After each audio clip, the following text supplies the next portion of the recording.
Rescue, I want to know exactly how many employees will be able to escape. How many employees will be able to escape?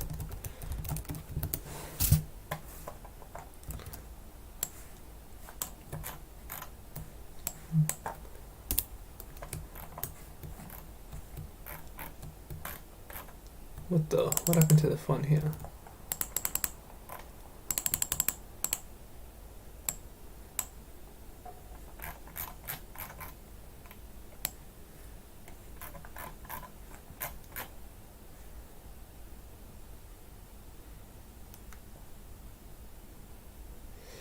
Rah, frick, one note. Oh, my other thumbnail's here as well. I didn't even realize.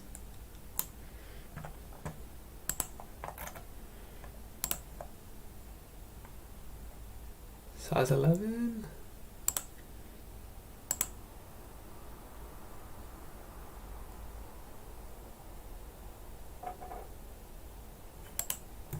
I don't know, it doesn't really matter.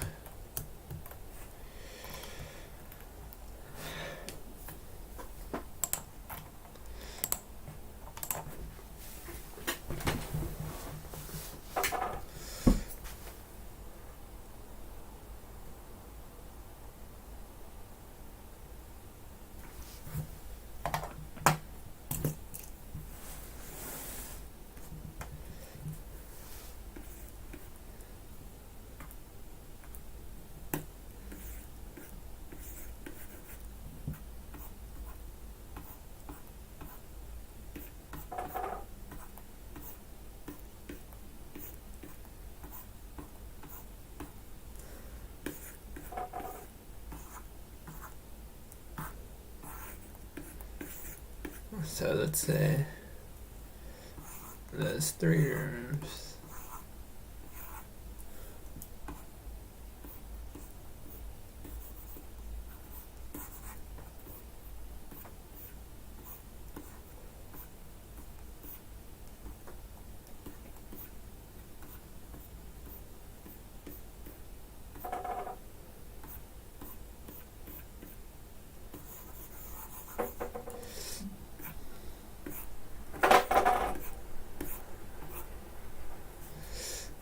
That's it. This has a stairwell, and this has a stairwell.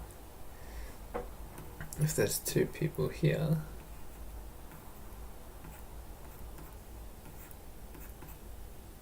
one person will go here.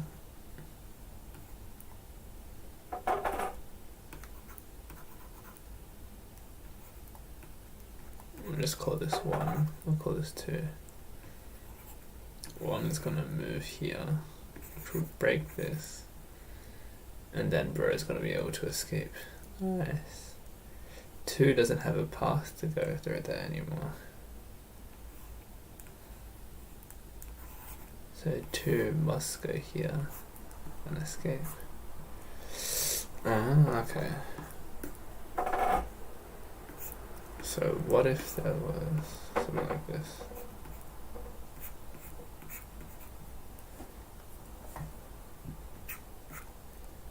But once 1 goes here,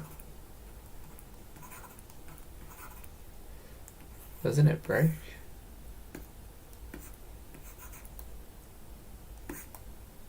And now 2 is dead.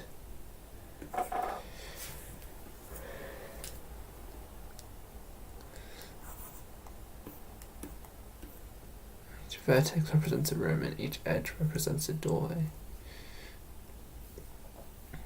The n is less than m. And vertices, yeah. You're also given 2 arrays, being a list of rooms with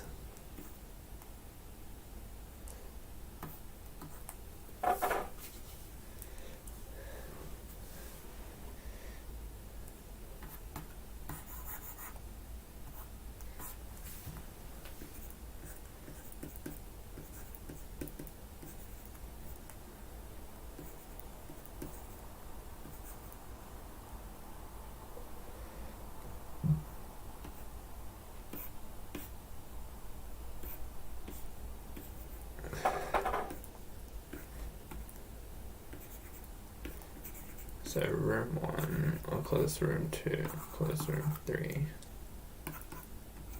Let's say that's an employee here and an employee here.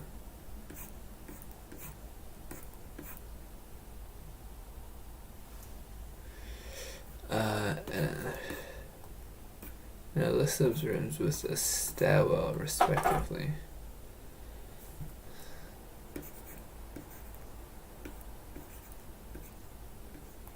X is gonna have 1, 2, 3.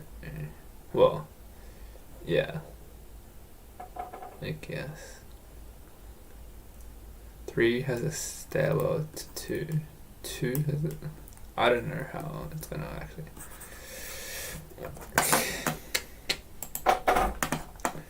I need to check on ed forum.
Well, n is less than, or may assume that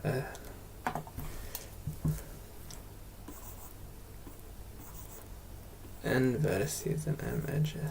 Oh, okay.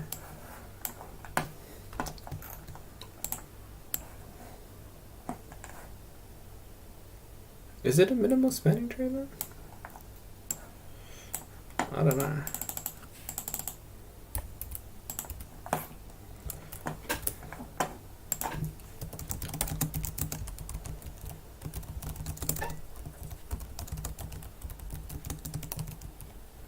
It's a minimal spanning graph or something. Whatever.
Number of vertices is less than the edges.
So this graph is not allowed because n is greater than. So then we need one of these. N is less than m. That means we need another vertex.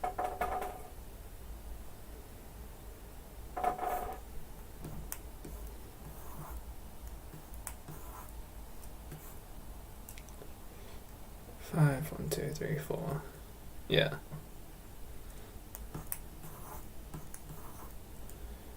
Something like that.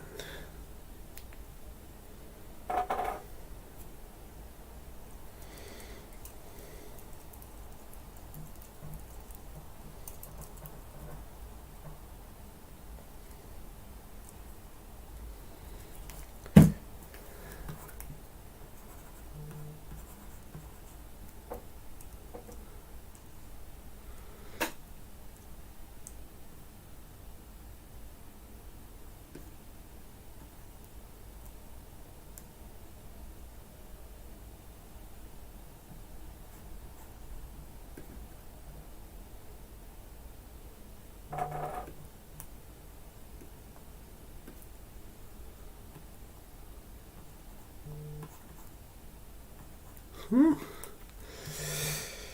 don't even know how to draw this.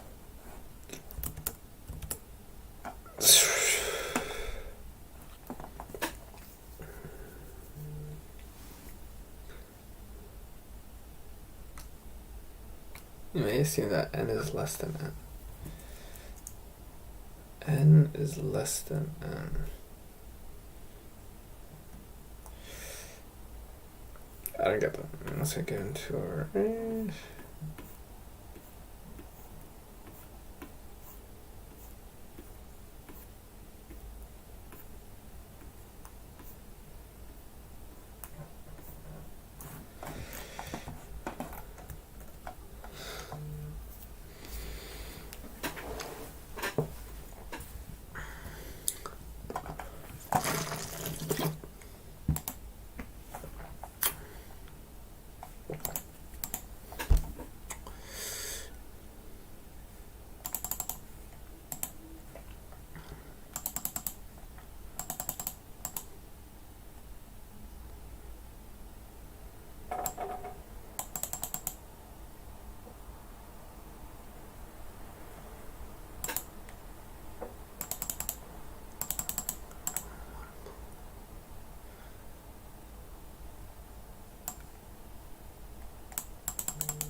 What's going on?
You can only use the doorway ones. Can you only use the stairwell ones?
Can escape the runs. And KON plus K.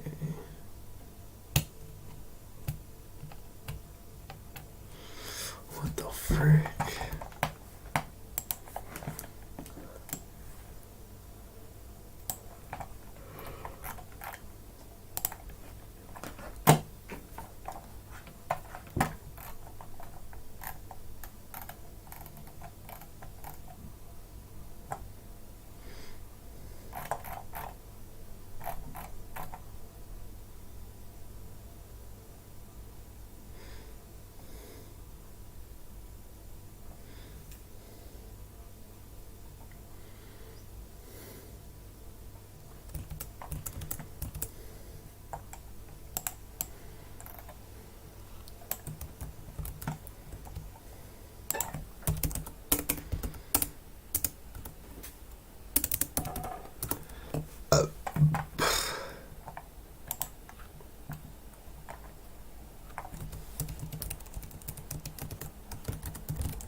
Hello, in this video we will be taking you through the Hopcroft-Karp algorithm. Hopefully after watching this video you'll have a better understanding of the algorithm. The Hopcroft-Karp algorithm takes an unweighted bipartite graph as input and returns the maximal cardinality matching. Don't worry if you don't understand some of these terms, they will be shortly explained to you. Here is an example of a bipartite graph. The bipartite graph contains vertices. These vertices are divided into two disjoint sets, for example set A and set B. Circled are the edges in a bipartite graph. Each edge is a possible match between two vertices. However, an edge cannot match two vertices that are in the same set. You're probably wondering what a matching is. Well, as shown in this example, a matching is a set of edges without common vertices. In these following graphs, the matching will be shown by black edges. In this second bipartite example, we have two vertices matched to the same vertex, thus having a common matched vertex. And so we can say that this bipartite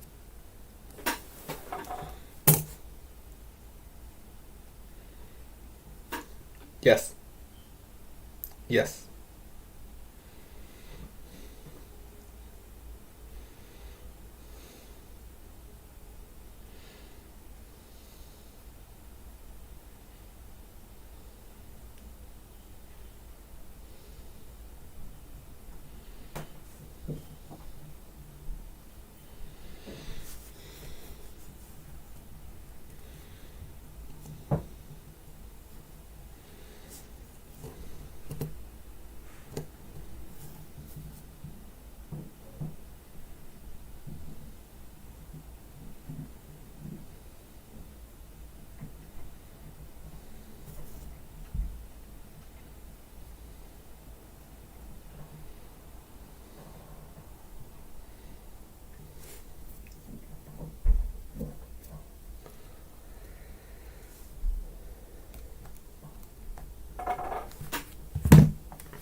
graph is not a matching.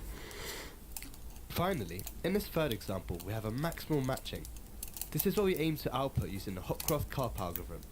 A maximal matching is when we have the largest possible number of edges in the matching and there are no more augmenting paths. Therefore, we will need to understand what an augmenting path is. A path is an augmenting path if it starts at an unmatched vertex, it ends at an unmatched vertex, and the edges in the path alternate between being in a matching and not being in a matching. Here is a visualization to help you understand the concept. This is a matched bipartite graph that we'll be trying to find an augmenting path for. Highlighted are unmatched vertices. Let's see if we can find an augmenting path. First, traverse from the unmatched vertex on the left via an unmatched edge, and then alternate edge type, traversing via a matched edge.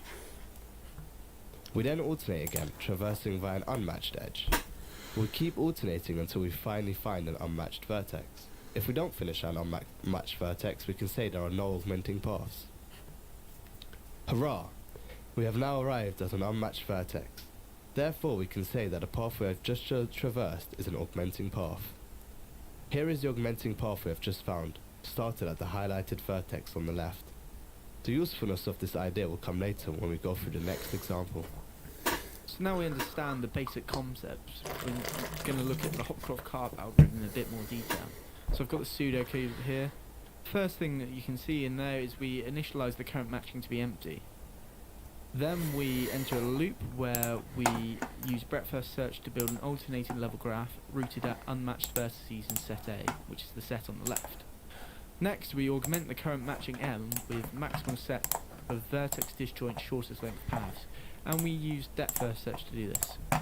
We carry on doing this, so repeating these steps until there are no more augmenting paths, and then finally we return M.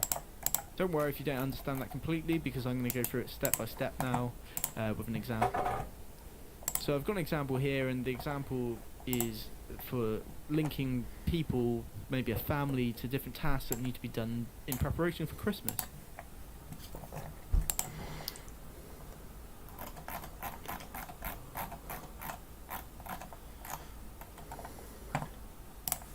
So on the bottom left I've got a list of people and the different tasks they're happy to do, and for completeness I've linked the task numbers to something that might need to be done for Christmas, like writing cards. In the middle I've got the bipartite graph, which is showing all the possible edges linking a person to the task they could do. So let's move to the first step. So the first step was initialize the current matching to be empty. So I've done that. You can see there are no edges in the current matching. Now the next step is where we start using the breadth first search to build an alternating level graph rooted at unmatched vertices in set A. For the first step, this is quite trivial, so what I'm going to do is go on to the kind of the next iteration for it and do it there, because it's a bit more beneficial, probably better for you to learn from. So after doing the first iteration, you can see I've got this matching here, and I've actually highlighted the vertices that are unmatched in yellow. What we actually have to do is we get the unmatched vertices on the left side in set A, and we put them at the top of our alternating level graph. Next, we need to look in our graph and table and see what edges that are not in the matching go from these vertices. So if I look in the table for Luke, I've got an edge to 7 and an edge to 2, so I add those to my graph. And for R, I've got an edge to 6 and an edge to 7, so I add them into my graph. Okay, so now we're on the right side of the graph, and now we've got to put into our graph edges that are in the matching. So if we look in our bipartite graph, we can see there highlighted in blue there is an edge from 2 to J, 7 to E, and 6 to T. Then we move back over to the left, and we're going to look for edges that are not in the current matching that go from J. So notice that J to 2 is not included here because that is in the current matching. So I have J to 4 and J to 5, E to 3 and E to 6, and T to 7 and T to 5. Okay, so now what's going to happen is we're going to stop here because we've reached a level which has got unmatched vertices in it, which are 4 and 5. We stop here, we do not need to go on any further. We move on to the next part of our loop, which is to augment the current matching M with a maximal set of vertex disjoint shortest length paths. Now you're probably wondering what vertex disjoint means. What that means is if I've got two paths, I cannot have the same vertex appear in both of them. So for example, I could not have the vertex J appear in both of them. They've got to all be different vertices. So what I'm going to do is I'm going to start from number 4 there, and I'm going to use the depth first search to try and get to an unmatched vertice on the other side, so either L or R. I'm going to move down this tree, and I get to L there. So I've completed that now. And what we need to do now to make sure that these vertices don't appear in another path, we actually remove them from this graph. Whilst I'm doing that, I'm going to make sure I write down the path so I can remember it. Right. Do that. And now I'm going to go from 5 and do another depth first search. 5 to T, T to 6, and 6 to R, and remove them. Okay, notice now that there is no more unmatched vertices for me to go from, so I've finished this part of the algorithm now.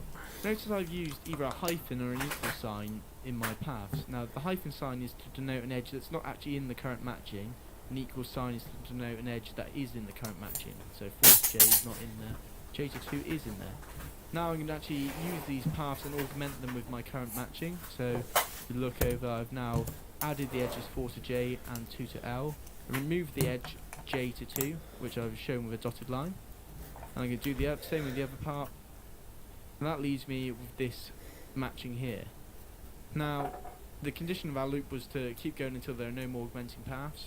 There are no more augmenting paths in this graph, so I move on, and the final step was to return the current matching N.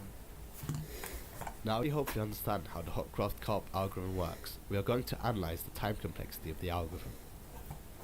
We're going to first look at line 1.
I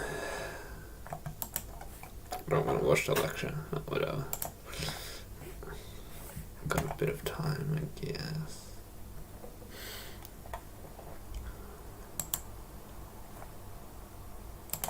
Well, maybe I need to go to Tuesday.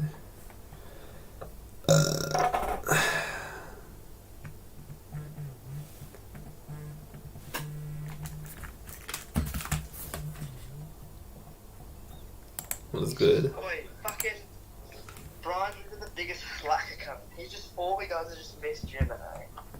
What? I guess it's pretty busy for you. Why, do you want to wake up at 5 a.m. to watch Volkanovski fight? Hell no. Why not? Cause there's no way. Bro, Volkanovski versus Islam cunt. I'm gonna do it. It's my boy. He's from Australia. I think he's our boy. I don't know. He's not my boy though. Because I don't know him.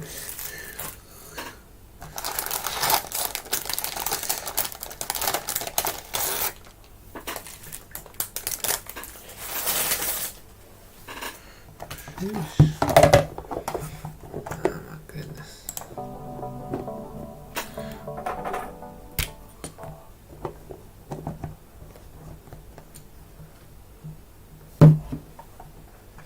No, I don't want to go to greedy. Can we finish greedy? Unit. We could have sent 16 units of flow along. Oh yes. The total amount of flow look at have one. Easy, bro. What's too easy? Cut it. Mm. Wait, did I tell you I bitched it? Yeah, you told me yesterday. Yeah, fuck. Fuck. Yeah, no. Wait, I'm starting to run. What? Yeah, I'm gonna get to a point where I can run 5Ks for 5Ks Alright. and then join a run club. What? Why didn't you join a run club first? Because I'm trash. Bro, you meet so many people run, so many hot babes at the run club. Hmm.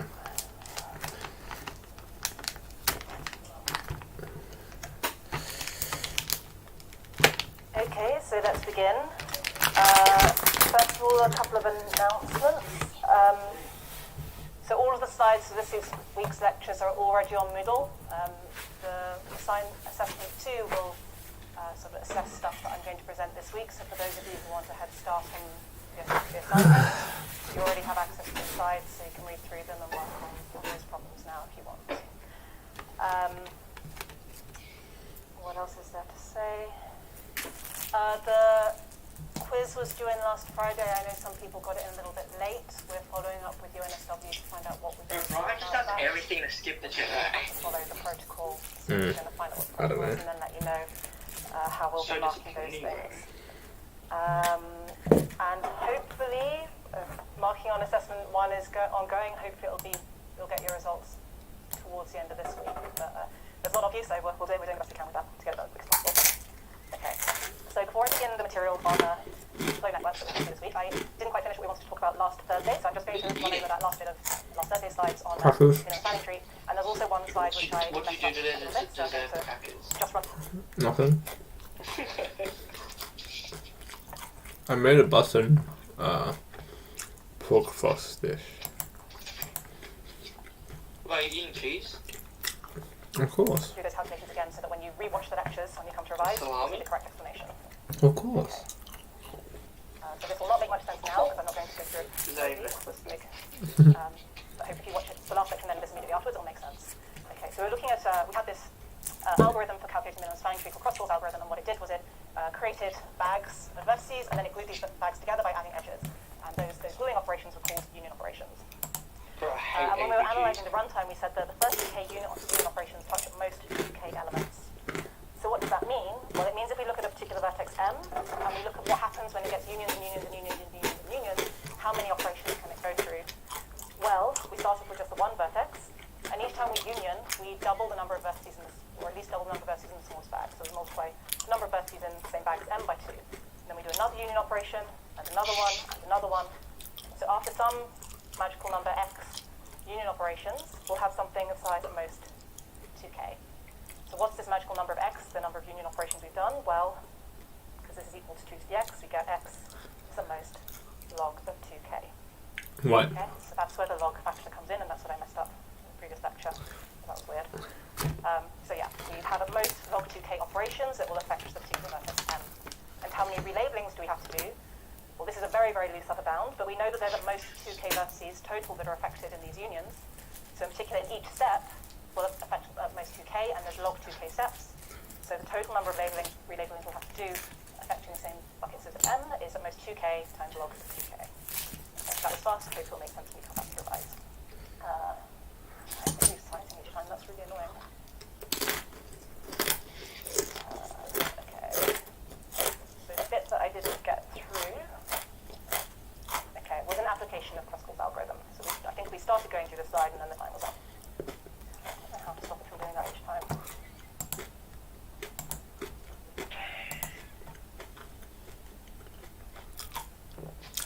Wow, why does she speak so fast? Okay, so the problem was that, so Kruskal's algorithm, we started with these bags containing one vertex each, and then we glued them together and glued them together until we ended up with a minimum spanning tree. So we ended up with all of these bags being glued together into one big bag, which contained a minimum spanning tree.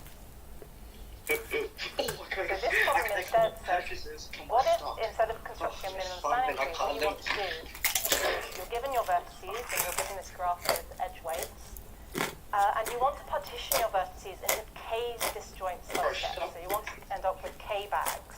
Not one bag, but k of them. No. And in particular, we want these bags to have the property that the minimum distance between any 2 points in different bags is as large as possible.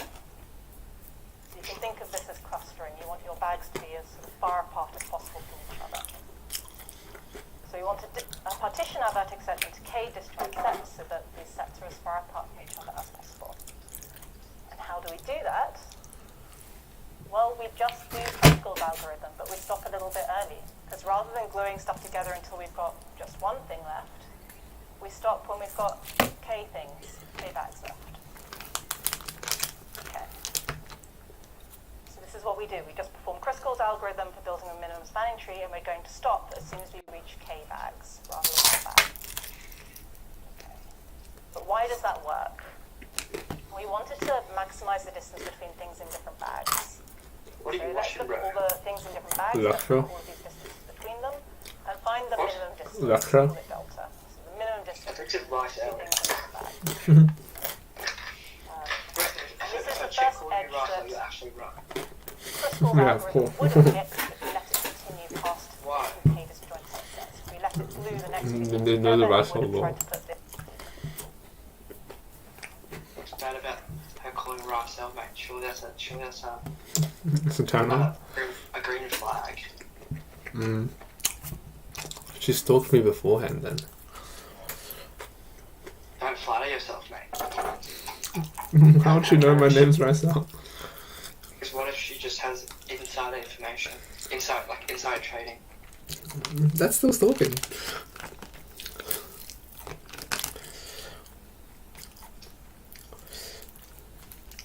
I'm about to make a big purchase.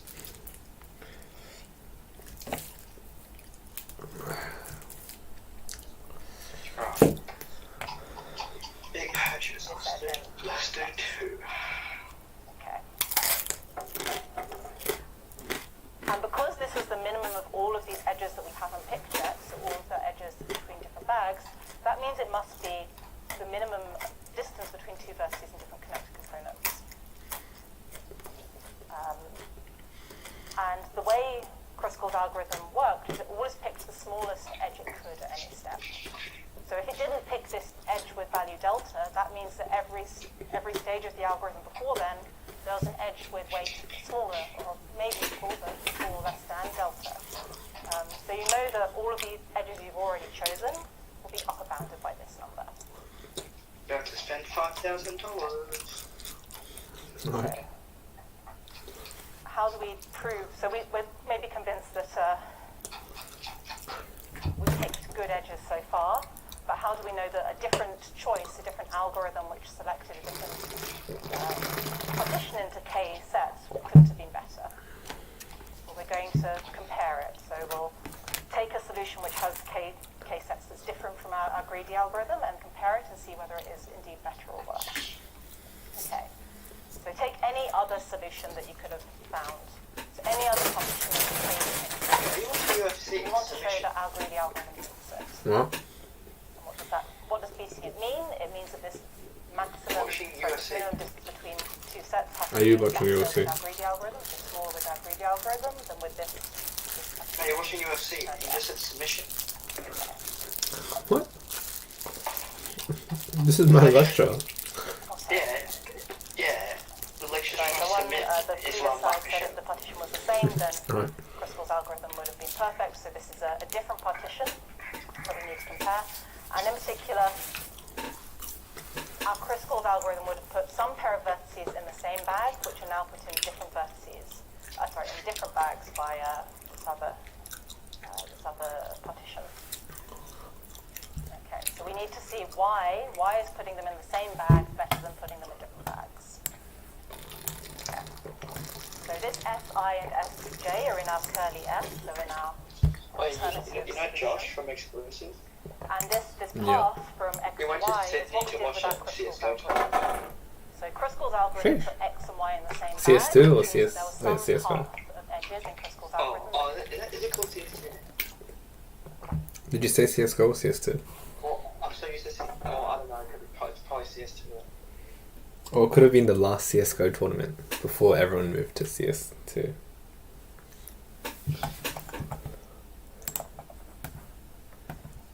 In particular, there'll be, if you walk along this path from X, it will maybe stay in Si for a little bit, but at some point, the path will contain an edge which leaves Si like and that. goes into some other component of curly S. And what we want to show is that this choice of this choice of edge here is worse than Crystal's algorithm. How do we do that? Okay. So yeah, this outlines what we just said, because X and Y are in the same component of the Crystal solution, and a path between them. But in the second solution, curly S, they're in different components, and that means that there's some edge that leaves Si, this one here.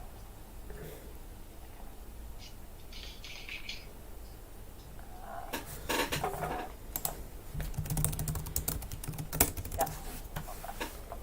So in particular, the first vertex was in W as the edge. The first one is in Si. The second vertex is not in Si. It's in some other connecting component. Okay. And because this edge ZW, the red one in the previous slide, was chosen by Crystal's algorithm, we know that it's got smaller or maybe equal weight in this delta. So tell me to it's finish going watching to the be lecture. slightly better. I don't know, I have an assignment to That do means as that well. the distance between these two clusters in curly S is at most delta. So this partitioning algorithm actually doesn't push things apart as much as we wanted it to. It's worse. So curly S is worse than our Crystal's algorithm solution, and therefore Crystal's is indeed optimal. Okay. This is really annoying. That's every time.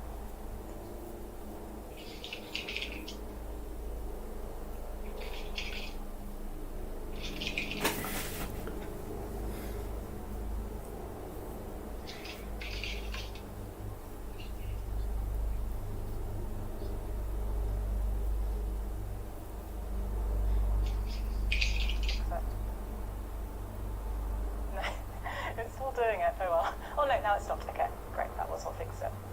Okay. So what's the time complexity of this algorithm? Well, it's exactly the same time complexity as Crystal's algorithm, except we're stopping a little bit sooner. But in particular, this algorithm we were applying to a complete graph. So it had the number of edges was upper and lower bounded by a function of n squared. Which is why we have this theta symbol rather than O notation. So when we sort them, it'll be n squared log n squared. The power 2 here can get pulled out and put as a constant multiple at the front, so we can ignore it because it's 2n squared log n, and then we ignore This is exactly the factors when we're same. doing O notation, which gives this. And then running the partial, so stopping a little bit early, Kruskal algorithm took m log n steps. And m was, as we said, roughly n squared, so it's going to take n squared log n steps as well. So the time complexity of the whole algorithm He's not my is asshole. m. Okay. I'm so How excited much time for did that. that take? Alright.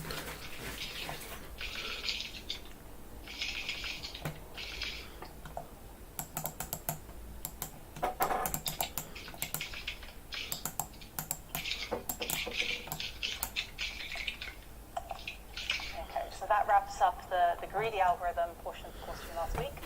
Sorry, I overran this one. And then this week we're going to be looking at flow networks. This is the last topic that you need to worry about for this assessment to assignment 2. And actually flow networks are very, very similar to what we were looking at last week. So they're to do with directed graphs.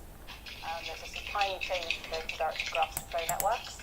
And we will still be looking at greedy algorithms actually, even though this is the next section of the course. Okay. So today we'll see how far we get, but I'm going to introduce a lot of graph theory ideas building on the directed network stuff we did last week. And then we'll talk about how you solve problems on flow networks, and we'll introduce some algorithms, add a bit more theory, and then sort of prove correctness and time complexity, which is what we do in this course. And then on Thursday, well, hopefully we'll get to the end of this bit today, and then on Thursday we'll go through a load of different problems, so you'll get a flavour of how you actually solve network flow problems. Okay. So what is a flow network? Well, like I said, it's a directed graph, so very similar to what we were looking at last week. And our edges, again, have labels on them, but these labels operate a little bit differently to the weighted graphs we're looking at last week. So these labels are capacitors. Wait, I bought 137 pairs of shorts so far. And the idea of a capacity is it's the I better maximum sell amount you can take. So in the graphs we were looking at last week, if you selected an edge that was labeled with 5, that meant it contributed a value of 5 to your solution. Here, if you select an edge of labeled with 5, you might take label 1, 2, 3, 4, or 5, any number up to that capacity.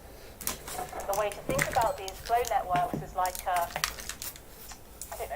sequence of pipes with water flowing through them, and each pipe has a maximum amount of water it can allow through. You don't have to use as much flow as possible. You don't have to use the full capacity of the pipe. You could just let a trickle go through each pipe. So you're told what the maximum amount is for each pipe, but you don't have to use that maximum amount. And in particular, the flow networks we're going to look at have one source vertex, so one place where all the water originates from, and one sink vertex, so one place, one drain where they're all going to end up. And then maybe a load of other vertices in between with some complicated stuff going on. Okay. So here's an example. We've got our source vertex, we've got our sink vertex, and we've got a load of other vertices in between, and they allow flow in one direction or maybe two directions. So for our source vertex, we could send 16 units of flow in this direction, or any amount of flow up to 16. Between V1 and V2, we can actually send flow in either direction, and there's different capacities in each direction.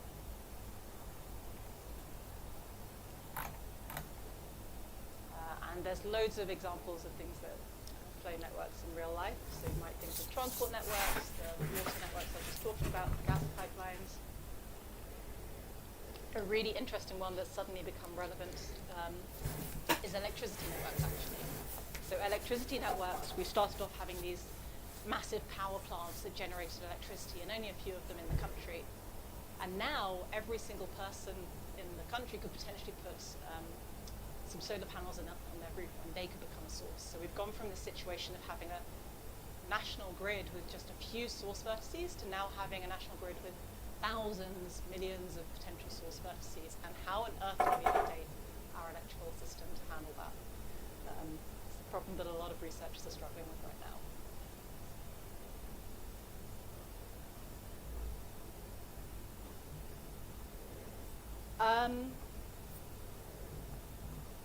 We'll go through all of this later, so you're jumping ahead to later, of course. It's a good question. One way to think about it is that we will double the number of edges, so we're doubling the size of the input in a way.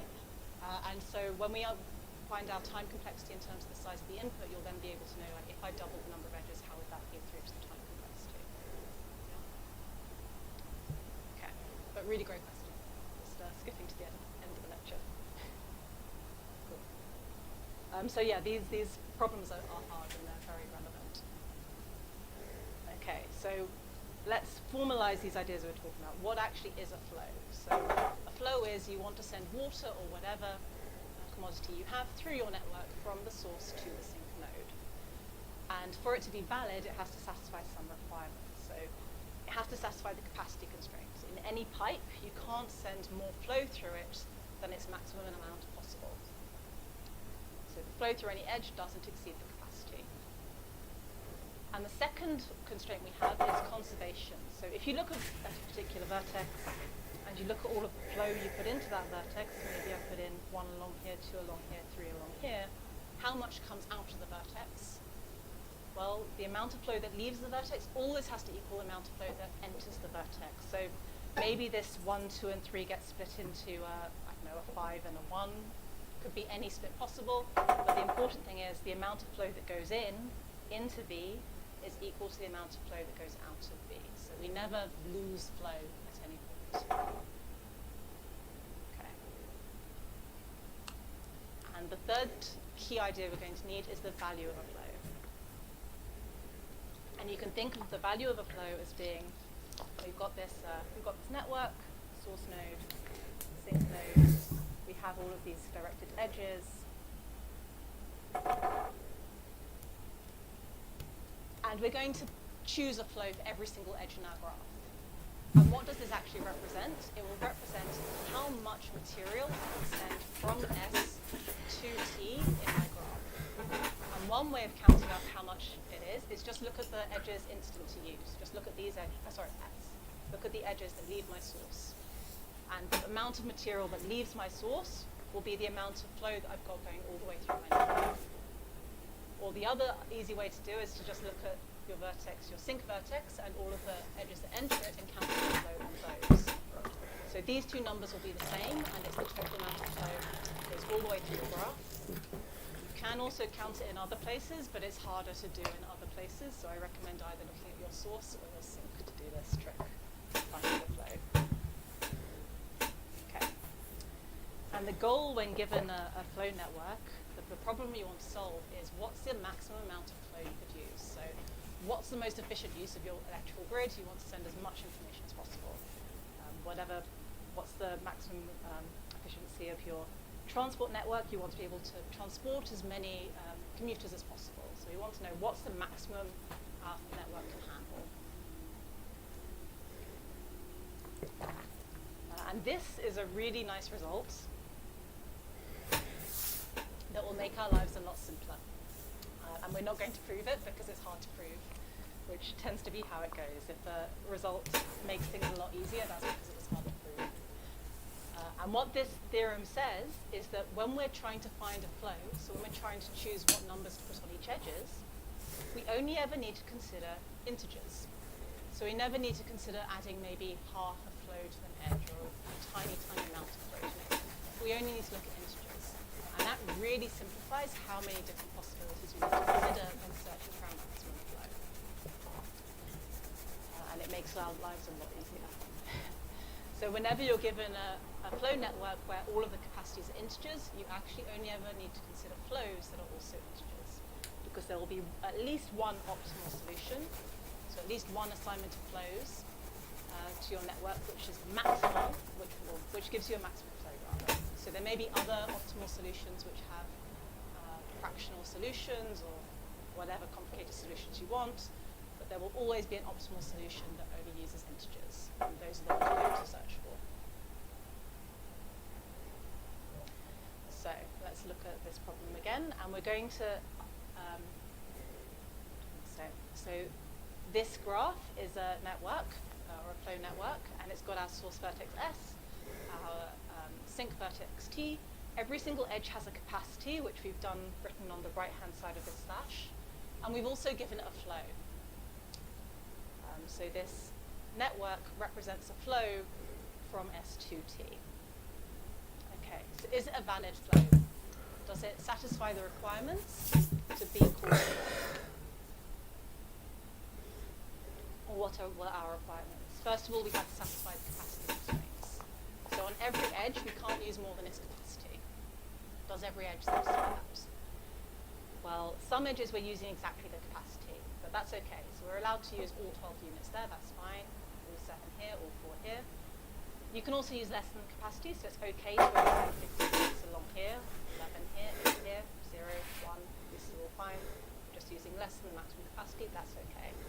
So yeah, capacity constraints satisfied. And what was the flow conservation requirement?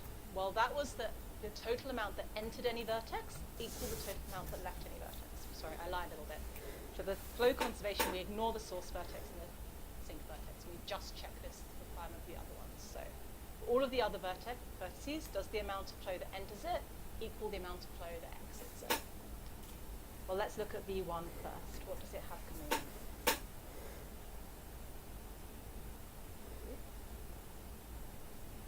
Well, it has 11 units coming in here and 1 unit coming in here. So it's got a total of 12 units coming in. And how much does it have coming out? Well, it's got 0 coming out this way and 12 coming out this way, so 12 coming out. So the amount in is equal to the amount out. What about V3? Well, it's got 12 units coming in along here, and it's also got 7 units coming in here, so 19 coming in. What's it got going out? It's got 4 going in there, going out there, and 15 there. So also 19 out. And if you check these two, you'll see that they also have the same amount going in as they have going out. So flow conservation is satisfied. It's a valid flow. And what's the value of the flow? Like I said, there's a few places you could count it, but the easy ones are just look at the edges leading S. And they have so 8 and 11. So 19 units. If you preferred, you could have counted these two. 15 plus 4, 19, so same number. So there's 19 units of flow going through this choice. Is this the maximum we could have done? Could we have sent more flow through our network?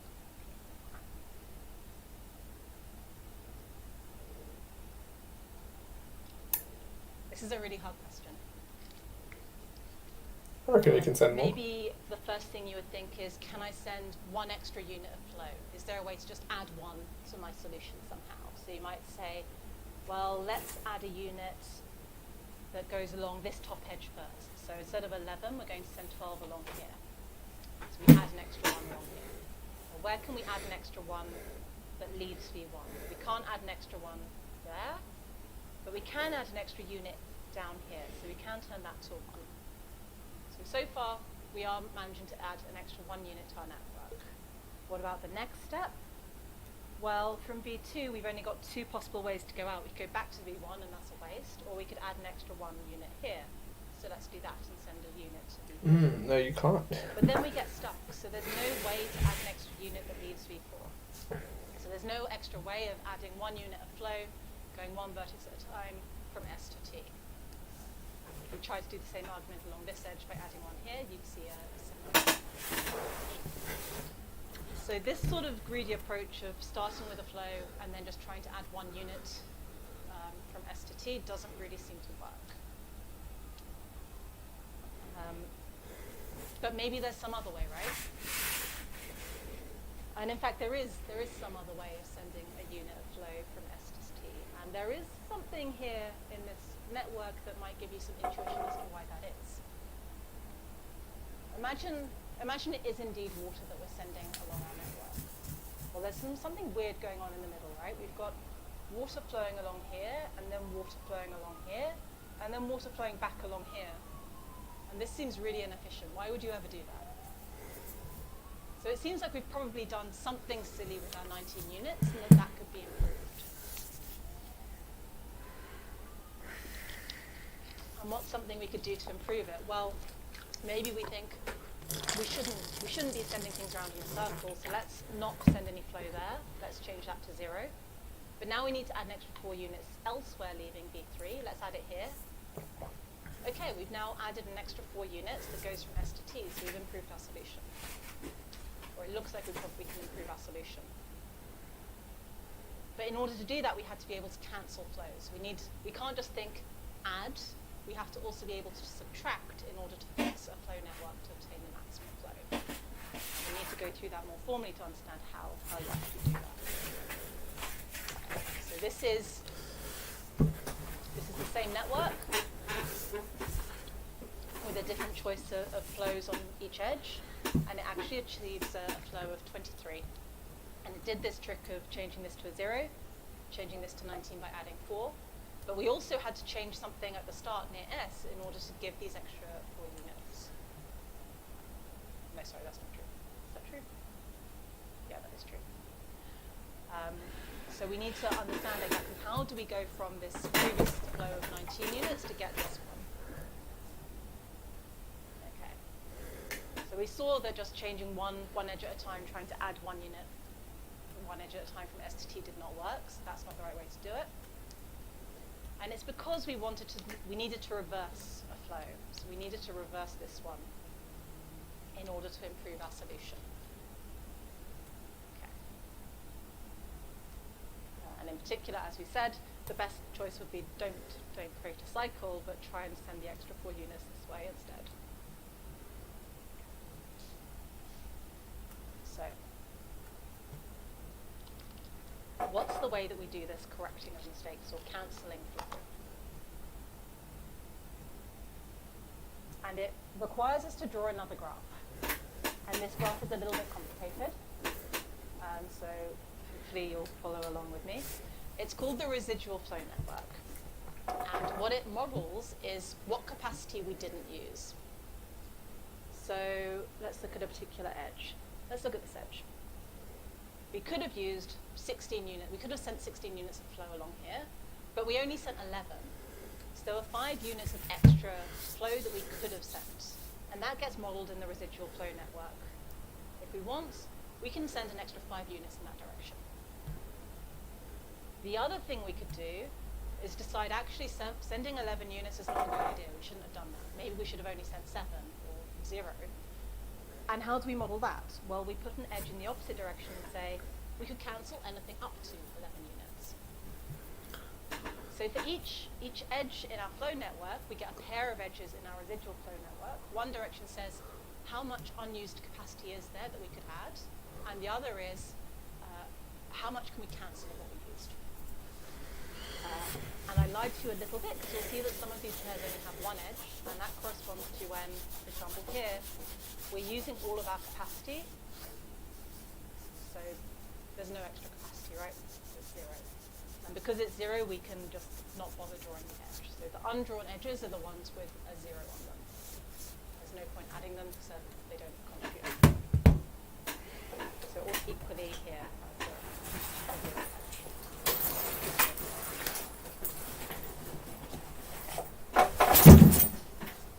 So imagine that in our original network, we had a vertex B and a vertex W, and it had a capacity C, and the amount of flow we chose to use it was F. What do we draw in our residual flow network? Well, we sent F units of flow from B to W, so the amount of extra flow that we didn't use was the difference, so C minus F. So the capacity minus the amount we sent. And how much can we cancel?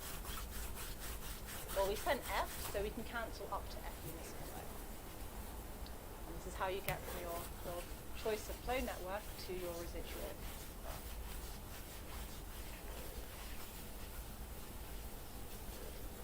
Okay, so yeah. The residual network has exactly 2 edges corresponding to this VW edge in our original graph.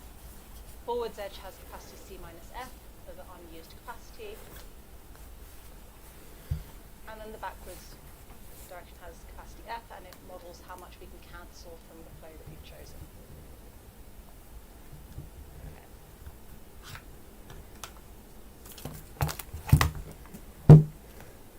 And as I said, if either of these numbers are 0, so if F equals 0, then that becomes a 0, and if C equals F, then that becomes a 0.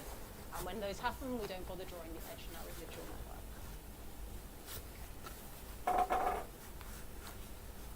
So I hope that after seeing this slide, you know how to go from one edge in your original flow graph to a double edge in the residual network. But there was something a little bit more complicated in the flow graph, right? So we had this pair of edges. We started off with, in our flow network, having a potential flow in either direction. And how do we model that in the residual flow network? Well, it's exactly the same idea. We just do it twice. So if our original flow network had a pair of vertices, again, we're doing B and W, and we could have sent something this way up to capacity 1, and we could have sent something on this way up to capacity 2. And what we chose was to send F1 flow over in that direction and F2 in the other. Then how do we calculate the residual network? We just do exactly what we did, each of these edges individually. So the top edge, the amount of extra we could have sent is C1 minus F1, and the amount we could cancel is F1. And for the bottom edge, the extra we could have sent is C2 minus F2, and the amount we could cancel is F2. Oh, sorry, I'm going the wrong way.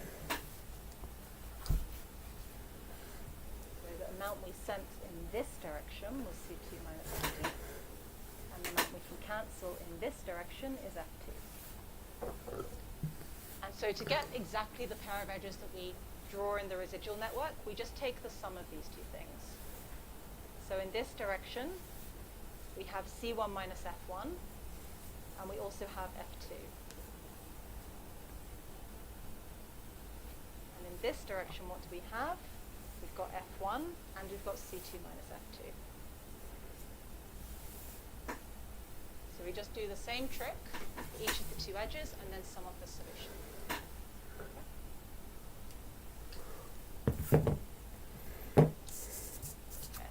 Exactly it. So the forwards edge corresponding to this one, capacity C1 that we sent F1 along, could send C1 minus F1 extra units that were unused, or we could cancel up to F2.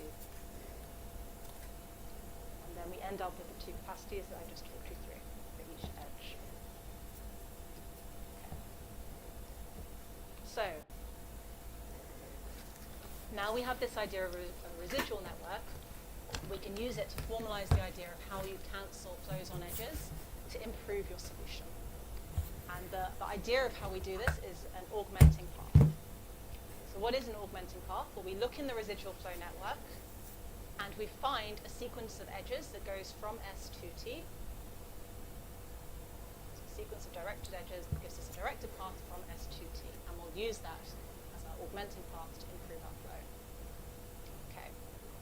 So this is the example we had before, where we started off with we had a flow of 19, and then we calculate this residual graph, this residual network, and we identify this red path from S to T in our residual graph. And what is the amount of flow we could send along this red path? We send 3, exactly 4. And the reason is, it has to satisfy the capacity constraint on every single edge. So if we tried to send 5 units, for example, from S to T, we could send 5 along here, but then when we try to send 5 along the second edge, we can't because it's too big. So the way you find a capacity of an augmenting path is you look for the smallest capacity along it, and that will tell you how much flow you can send along. Okay. So we can send at most 4 extra units by taking this path. And by doing this, so by adding this augmenting path to our solution, we'll increase our 19 units of flow, adding 4, and get 23 units of flow. Okay. So this is exactly what we said. The augmenting path, its capacity is given by the bottleneck edge, which is the one with the smallest capacity. And then we want to add that extra flow that we've identified from our augmented path. We want to add that extra flow to our flow network to get that solution. So how do we do that? Well, let's say that our path, I guess in our drawing, our path from S to T had capacity, or it had capacity 4, so we want to add 4 units of extra flow in general, the F units of extra flow. Then what do we do? Well, for each edge VW in this augmenting path, we do the following thing. And there's a lot of steps. So these first two steps correspond to your flow network. And these second two steps correspond to what you do to your residual flow network. So on your flow network, you want to add 4 extra units of flow to your solution. And how do you do that? Well, you look at every pair WV on your augmented path, you look and you see, VW, you look and you see what's already being sent along there. And if there's something being sent that you can cancel, then you cancel. And you keep on cancelling until you can't cancel anymore. And if there's still more flow in here that you need to send, then you start adding those extra units to the edge in the other direction. So you start increasing the capacity of the opposite edge. And what do we do in the residual framework, so the residual graph? Well, we're going to reduce the capacity by the amount that we've removed.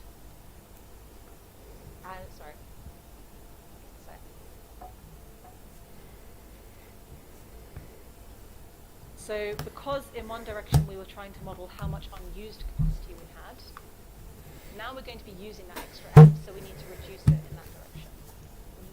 Reduce that number by F. The other direction, by adding an extra F units to our flow, we've increased the amount we can cancel. So that needs to be done, modeled by increasing the capacity of that edge on the residual framework. Okay, so let's look at it. This is our augmented path that we found in our residual graph. It had values, capacities 5, 4, and 5, and we said that we could use it to send 4 extra units of flow. Okay. So how do we update the residual flow network? Well, what do we do? So we send 4 extra units from S to V2. So that means that there's an extra 4 that we can cancel. So what was 8 here has now become 12, because there's an extra 4 units that we can cancel. Equally, this number here was originally 5, and it's decreased to 1 because there's an extra. Because we used 4. This originally modeled that we had 5 units of unused capacity, and the amount of unused capacity is reduced to 1. And we do the same trick all the way along. So in this direction, we originally had 4 units that we were using. Here we go. I guess we were originally using 4 units in this direction. And we cancelled that to get 0, and then we've added an extra 4 here to get 9. We did have this, and now we've got this.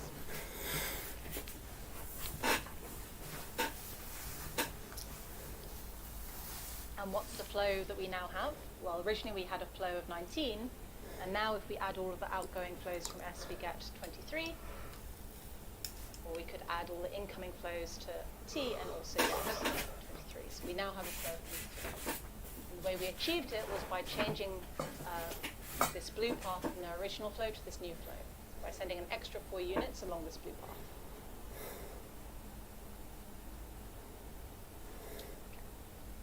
And in particular, the sort of wasted units that were being sent around in a cycle here, we've now got rid of that error, so we're no longer sending things around in a circle unnecessarily.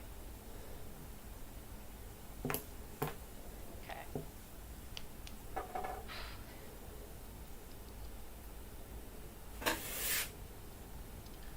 Why do I want to pause today? Maybe I'll introduce the algorithm. Okay, so we've introduced a lot of theory, and you hopefully have some intuition as to how it will be used in the algorithm. But let's actually formalize it. And this algorithm for Fulkerson, maybe even counts before, it's been around since the 1950s. It's a very, very old idea, but it works. So let's go through it. The idea is that we keep on looking at the residual network, and each time we can find an augmenting path, so a path from S to T, we use that path to increase the flow. And then we have to update our residual network, we have to update our original flow, and we keep on doing this until there's no more augmented paths in our residual network. And when there's no more, we claim that that's because we found the largest possible flow. Okay. So let's go through the same example that we've seen before, but going right from the very, very first step, using augmenting paths to get to our solution. So in the top, we've got our flow network. It's got the capacity on every single edge. And at the moment, the amount of flow we're sending along each edge is 0, so we haven't added anything to our solution yet. And we use this to draw our residual flow network. And because we haven't yet sent any flow in our network at the top, that means there's nothing we can cancel in the bottom, so all we have is unused capacity. So along this edge, we have an unused capacity of 16, this edge we have an unused capacity of 12, and so on. So all of the capacities are unused. What do we do? Well, let's identify an augmenting path from S to T in our residual flow network. How many units of flow can we send along? Well, that solution is given by the smallest capacity on the path, which is 4. So we can use this to add 4 units of flow to our solution. So let's do that. Every edge on our flow path now has 4. But now we also need to update the residual flow network to adjust to the fact that all of these red edges now are sending flow, whereas before we weren't. So we need to reduce the amount of unused capacity on our residual flow network, and we need to increase the amount of flow that we can cancel on our residual flow network. So now this 16 has reduced to 12 because there's only 12 units that are unused, and we've got 4 that we can cancel, and so on. All of these are 4s because now we've added 4 to each each edge on this path. So there's 4 we can cancel on each step, and all of their capacities have reduced by 4 to say how much unused capacity remains. So step 2, let's see if we can find another augmenting path in our residual flow network. Find this one. It's got capacity 7, so we can increase our solution by we can increase the flow of our solution by another 7 units by adding 7 to all of these red edges. And then again, we update our residual flow network to reduce the unused capacities on these edges and to increase the amount we can cancel on these pairs. And we look again. Is there another path from S to T that we could add? Yep, there's this one. What's its capacity? 8, so we can use it to send an extra, or add an extra 8 units to our solution. Do that here. Update the residual flow network. Look again. Is there another one we can add? Yep, there's still one more path we can add. We use it to add another 4 units to our solution. And then we update the residual flow network again. And now, is there another augmented path from S to T in the residual flow network? Can you see any path, any directed paths from S to T? No. Maybe the easy way to do it is actually to look backwards. If we start from T, how can we enter T? Well, we can't enter along that edge. Can't enter along that edge. We can enter along this edge, so we would have to come from here. But then there's no edge we could enter V3 from. So there's no way we could walk backwards from T to get to S. So there's no augmented paths remaining. So our Ford-Fulkerson algorithm stops, and this is the solution it's found. It's the one we had before with flow 11 plus 12, which was 23. So why does it terminate? Why did this stop? Each time we were updating the residual network, maybe changing the values on the edges, sometimes removing edges, but how are you guaranteed that this is going to stop? It's maybe not obvious. And actually this is why it matters that we only need to look at integer solutions. Because each time we found an augmented path, that we could add to our solution, the amount of flow we could send along it was at least 1, right? It was always some positive number, at least 1. So we're always adding at least 1 unit to our flow by adding this augmented path. But our original amount of total flow that we could have added was finite. And one way to see that is if you look at your source vertex and you look at all of the outgoing edges and their capacities, then if you sum up all of those capacities, that'll be an upper bound on the maximum flow you can send.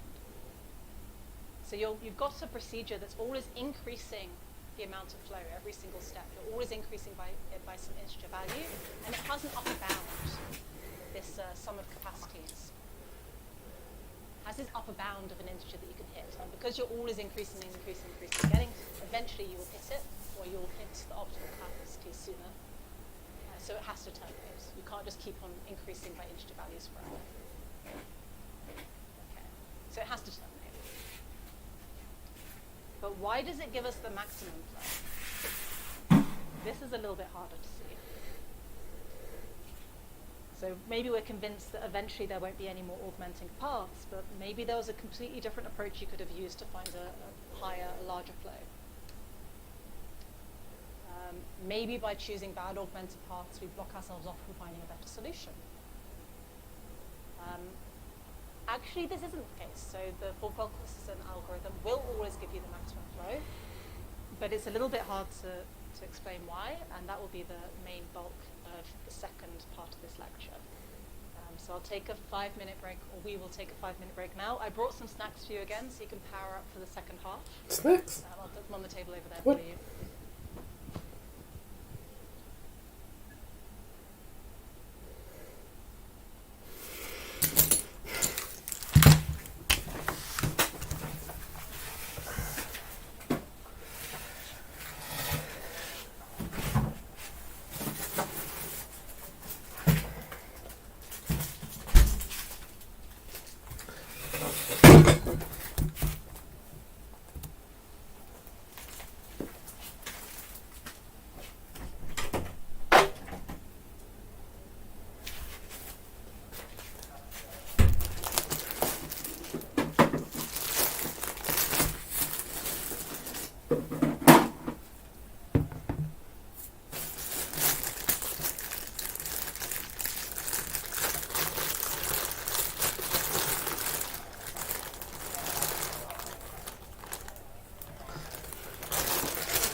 smells so funny as well.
It's got such a funny taste.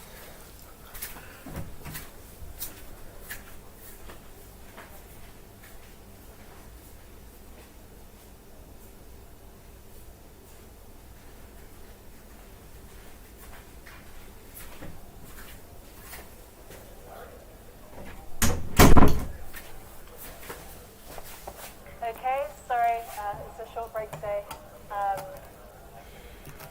Because I needed to cover some material for on Thursday, so it's going to be a little bit packed today. So let's resume. So in the first half of this material, we introduced loads and loads of new ideas. We looked at flow networks, we looked at residual networks. We introduced the idea of augmented paths. And we also, flow networks as well. We also understood or introduced some properties of these things like flow conservation and capacities. So that was a lot of new material. We've got one more step, some extra theory we need to introduce before we can prove the correctness of this algorithm. So there's a little bit more technical material to get through before we can do the more familiar stuff of how to do a proof and how to analyze the time complexity. So let's start and talk about introduce what on earth I mean by cuts in the flow network. And this idea will be key to our proof. So a cut is going to be a partition of the vertices into two subsets, S and T. And maybe this is a little bit counterintuitive, but what you can think of is you're given some vertex set V, and you're going to split it into somehow. And the way you split it into doesn't have to be a straight edge, but the important thing is that some vertices will be in S and not T, some vertices will be in T and not S. Every vertex is at least in exactly one of these two sides. Okay. So to formalize that, S and T, when they take them together, they contain all of the vertices, but no vertex is contained in both S and T. So each vertex appears in exactly one of S and T. And there's one other property, which is that you have to put your source vertex in S and your sink vertex in T. And why is this? It's because a cut is going to try and generalize the idea of an edge. So when we looked at just a single edge, we could say, what's the capacity of the edge from this side to this side, and what's the flow of the edge from this side to this side.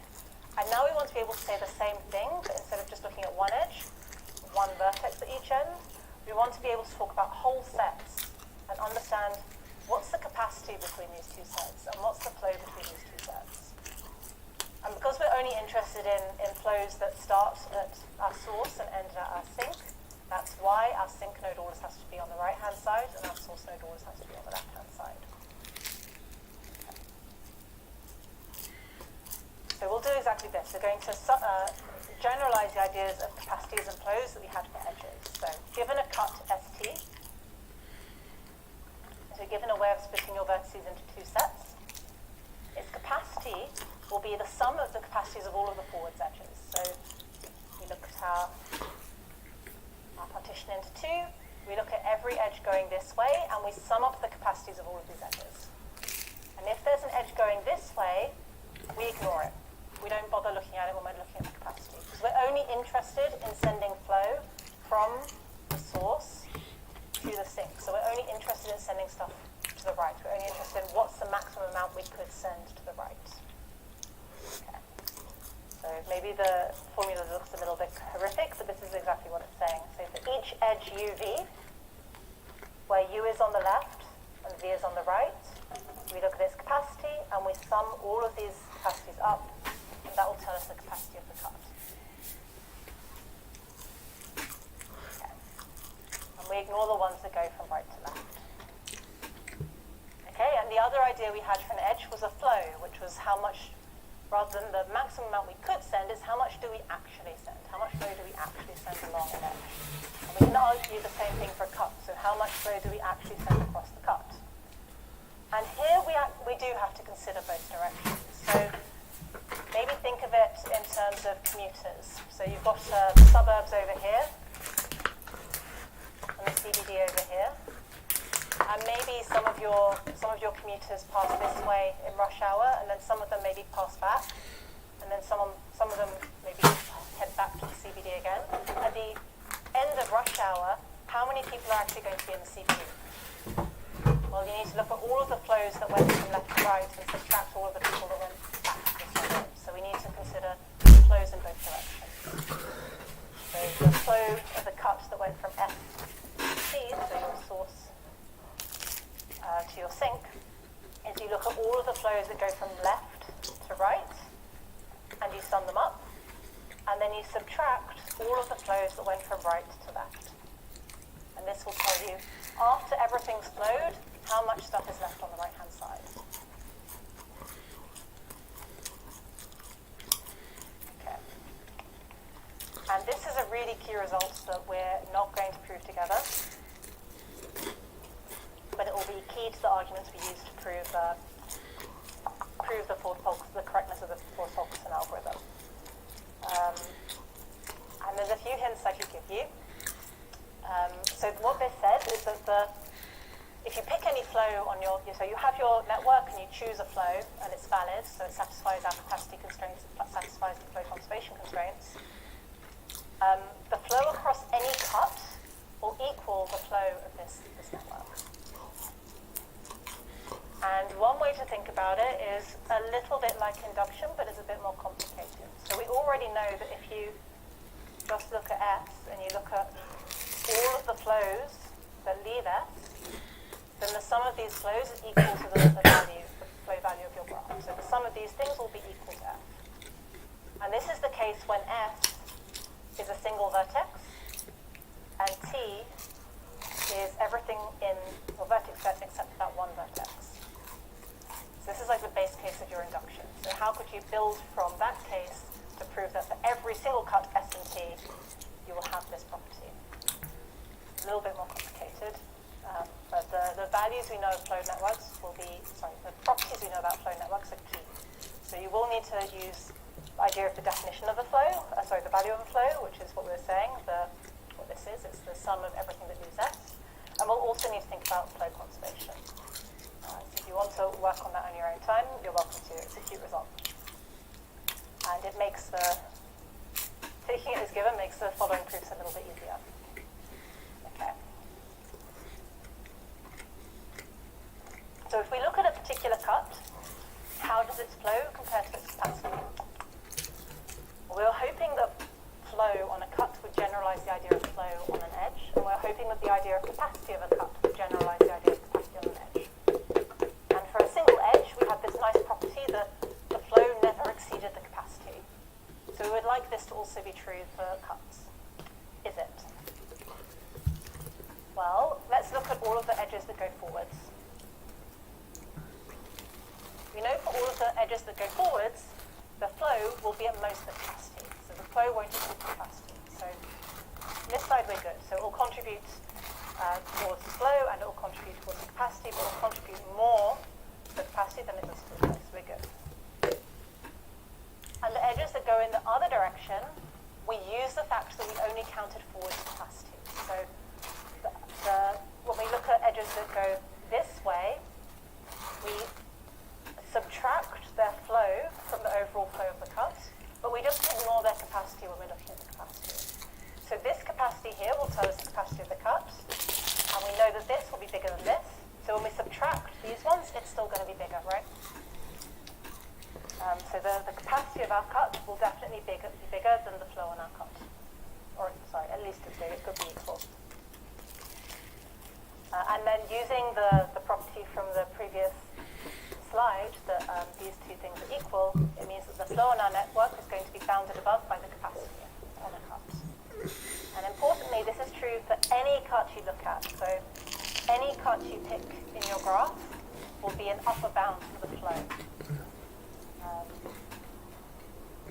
So this can be a quick way to get an estimate of what the maximum flow might be. You can quickly find an upper bound for it by just picking any cut in your graph and saying, okay, my flow is definitely not going to be bigger than this.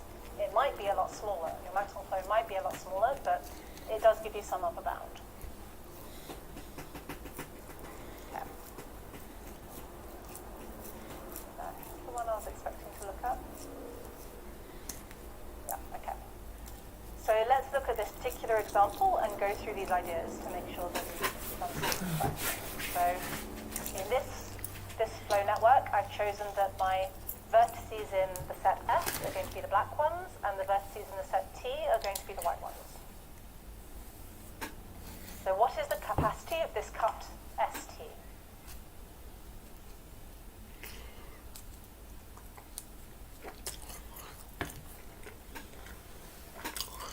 And what do capacities look at? You look at the edges that go from S to T. So you look at all of the edges that start in a black vertex and go to a white vertex. Because we're only interested in forward ones. So we're not interested in edges that go from black to black, we're not interested in edges that go from white to white, and we're not interested in edges that go from white to black, because we're only interested in forward capacities. So what are the forward capacities? Well, we've got this one here, from black to white, and it had capacity 12. And we've got this one here, black to white, and it had capacity 14. So the capacity of our cut is going to be the sum of these two forwards capacities. 12 plus 14, 26. Okay. What's the flow? What's the flow across this cut? Well, now we need to consider all edges that go from black to white and all edges that go from white to black. So if it goes from black to white, then it contributes positively to our flow. Take the flow number, the first number, so this one again contributes positively because it goes forwards. And this one goes backwards, so it's going to contribute negatively. So we're going to get 12 plus 11 minus 4. So a solution of 19. So our capacity is 26 across this cut, and the flow across this cut is just 19.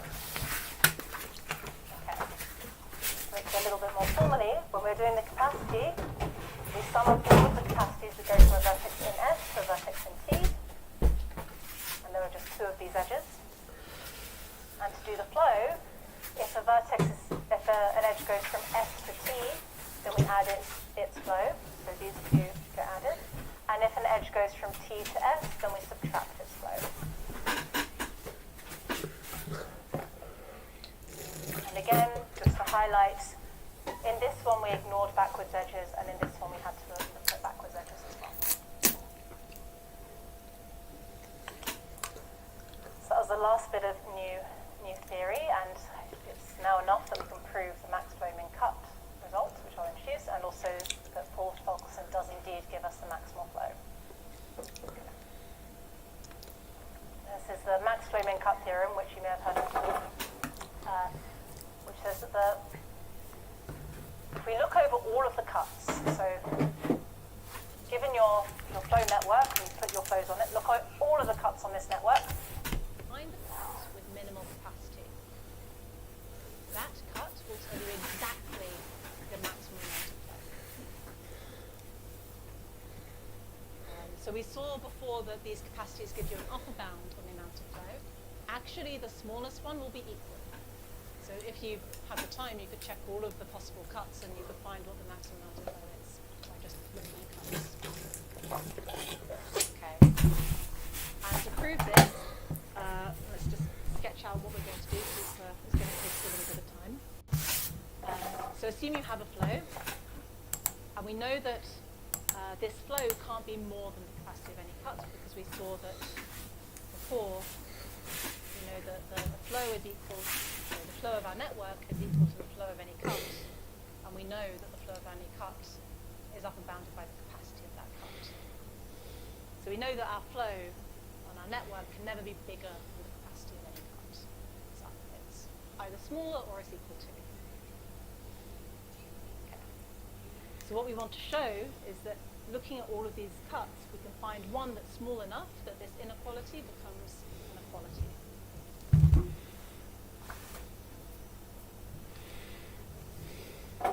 But which is the right cut to look at?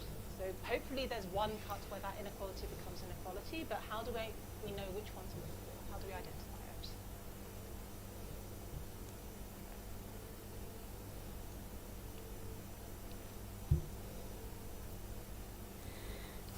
Okay, so let's go through the proof. So assume that we've run Ford Fulkerson and we kept on running it and we kept on running it and we've added all the augmented paths we could and there's no more augmented paths that we can add. So the residual flow network no longer contains a path from S to T. Cut we're going to choose is this one. So we look at our residual flow network and we look at all of the vertices that we can reach from our source. All of these vertices that we can reach from our source, we're going to put in S. And all of the ones that we can't reach, we're going to put in T. And we know that this T is definitely non-empty because there's no augmenting paths left. So there's no path from S to T that's still in our residual framework. Okay.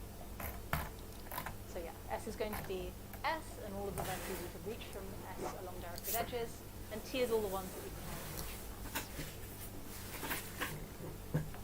We want to show that this is the one. This is the one we want to pick that will have equality in the max flow min cut.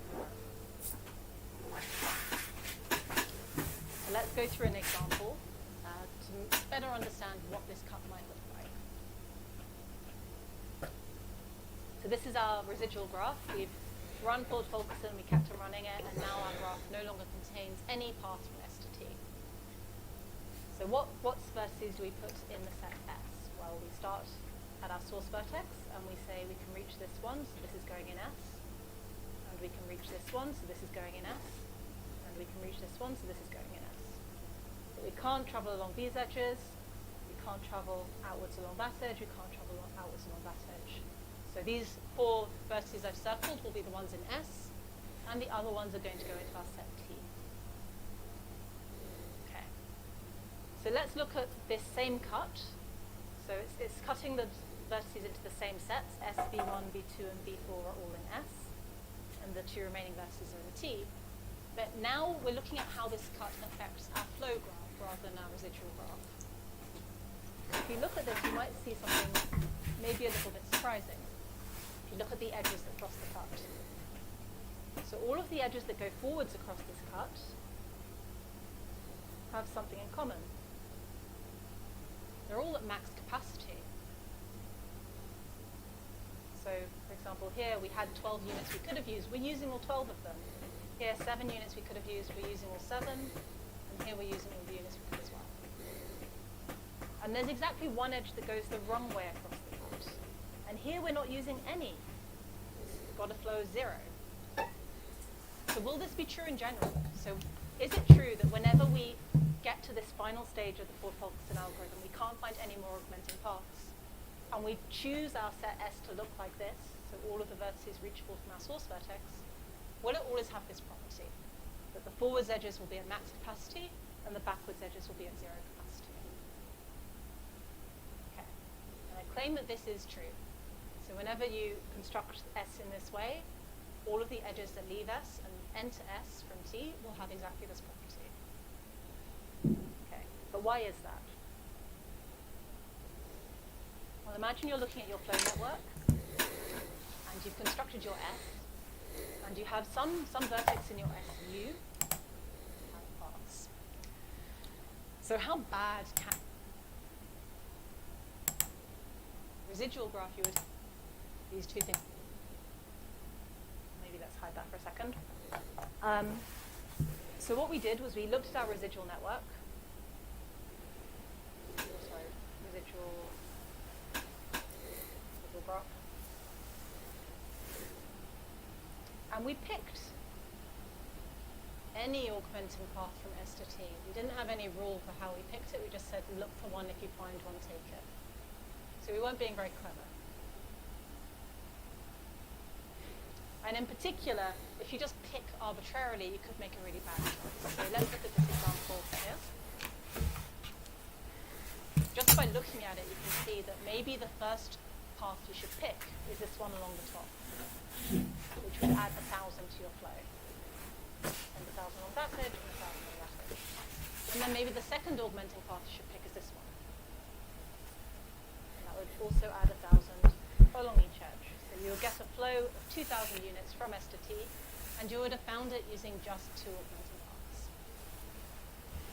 But if you just pick paths arbitrarily, you don't have a clever rule for how you pick them, you could pick them badly. So maybe instead of picking these paths, the first path we pick is this red one. So it takes 1,000 units this way, 1 unit that way, and 1,000 this way. And we know that for augmenting paths, their capacity is given by the minimum capacity along this path. So this choice of augmenting path will only add 1 unit to your solution. We could have chosen this one, added 1,000 units, but instead we picked an augmenting path that just added 1 unit. So we do this, we add our 1 unit to the solution, update our augmenting path, update our residual graph, and then we repeat. And again, we choose a bad augmenting path, one which has capacity 1. And we could keep on doing this. We could do this 2,000 times, each time just adding an augmenting path of capacity 1.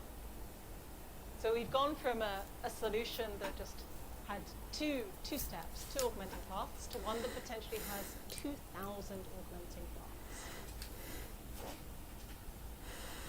Okay, and yes, you could just keep on doing this, adding bad paths and bad paths and bad paths. So how bad can these choices be? How big can the running time be if you choose bad choices of path? Well, there is one nice property. So the number of augmenting paths you pick is going to be upper bounded by the maximum flow. Why is this? Again, it's because we said that we only need to look at integer paths. So we know that each augmenting path we pick will add at least 1 unit to our flow. And so each time we add a path, it's going to increase by 1, 1, 1, 1, 1, 1, 1, at least, hopefully more. And then it'll terminate when we hit this path. So in the worst case, we only increase by 1 each time. It'll take exactly F steps to get there. Okay. And how long does it take to find an augmenting path? Well, if you look by depth first search through your residual graph, you have to look at all the vertices and all the edges. So it'll be order of E plus E. All the applications that are actually interesting have more edges than vertices. So E dominates V here, and you can just say it takes order of E time to find a single augmenting path. So worst case scenario, each augmenting path only adds 1 unit to your flow, and so you have to find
Because like we sleep at like I sleep at like 3 anyway. I could put sleeping for like 2 hours and we'll possibly miss the flight.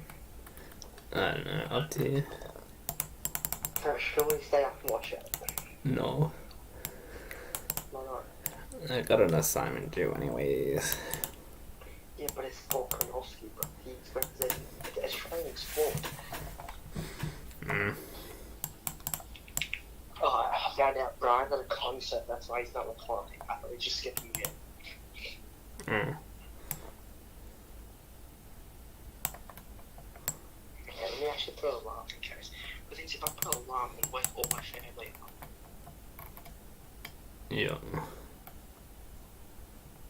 I played really good golf today. No.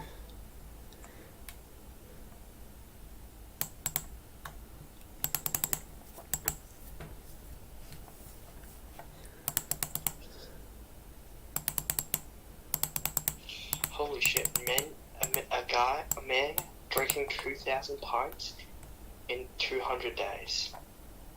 That's his task. 10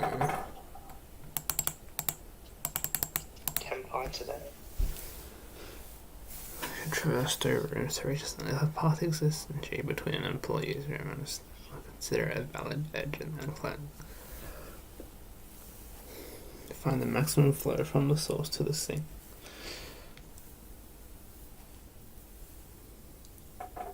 Maximum number of employees then. It's a flow of X, then X.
time complexity in the worst case is the number of edges times the maximum flow.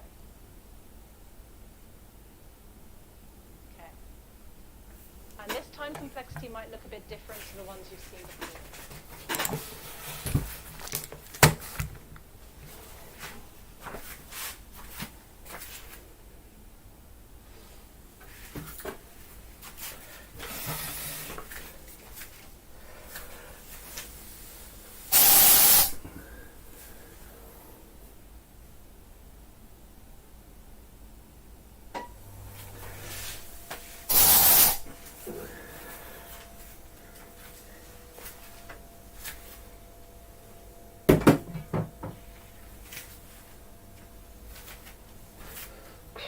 There's a whole Snapchat story on gym crushes, which you're recommending to me.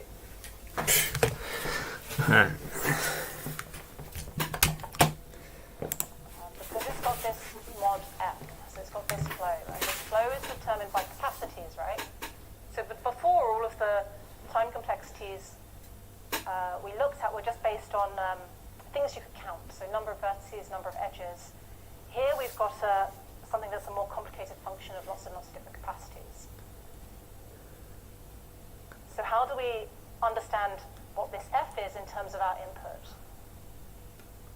What was our input? We had vertices, edges, and capacities. And our capacities are all integers. So in particular, pick the biggest capacity, or just pick a number that you know is big enough, and say all of your capacities are at most that. So all of my capacities are C, capital C or smaller. How many bits do I now need to encode my input? Well, I need to encode every single vertex, so that will take V bits. And then for each edge, I need to encode its capacity, and this will take log C bits. So for every edge, I need log C bits to record its capacity, and I have E of them. So the size of my input with these capacities is V plus E log C.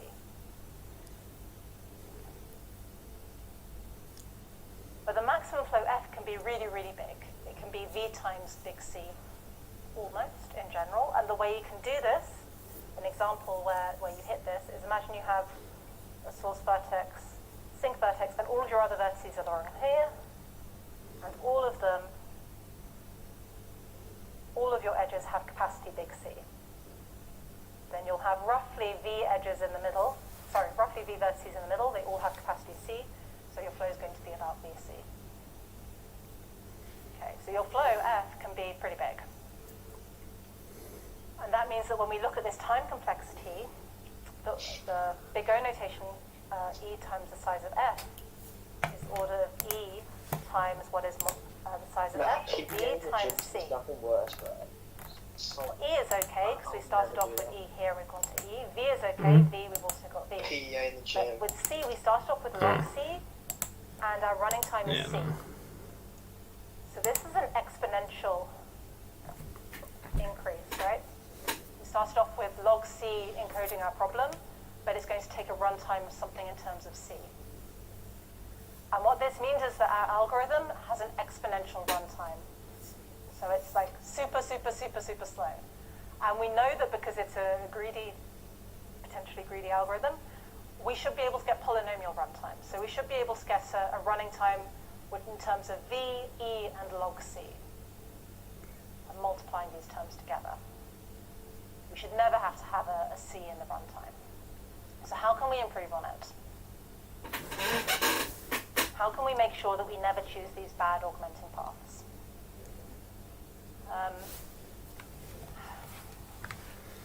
And the answer is a little bit counterintuitive. I'm going to say it's definitely beyond the scope of the course, so you don't need to know this. But in general, the way you choose things, the objects you choose will affect the runtime. So if I need to look at edges, edges will appear in the runtime. If I need to look at vertices, vertices will just appear in the runtime. If I need to make decisions based on capacities, then capacities will appear in the runtime. So what I want to do is I want to remove these capacities. So I need to find a way of choosing augmented paths cleverly, which is not based on their capacity. So I want to get rid of the capacity in the runtime. Okay, that's the intuition for how the maths works, but it takes a long time to learn that intuition. Okay, so the way of finding good augmenting paths, what you might have thought is you should choose something with big capacities. But if you do that, you're going to end up with a running time that's still got capacity in there. So you want a choice that ignores capacities, it just looks at the vertices and edges. And so what the Edmonds-Karp algorithm does is it runs for Fulkerson, so it does exactly the same thing. But whenever you have a choice of which augmenting path to add, you look at the one, you pick the one with the fewest edges. Maybe there's a few that have, maybe there's multiple paths with the fewest edges, you can pick any of them. Importantly, this only looks at edges, it doesn't look at capacities. Okay. So because we want to find something with fewest edges, it makes sense to do a breadth first search instead of a depth first search. And this will take, again, order of number of edges time because there's more edges than vertices. Yes?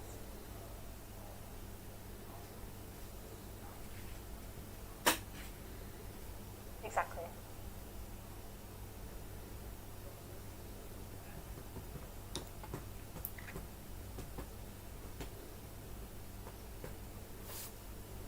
Pardon, can you repeat?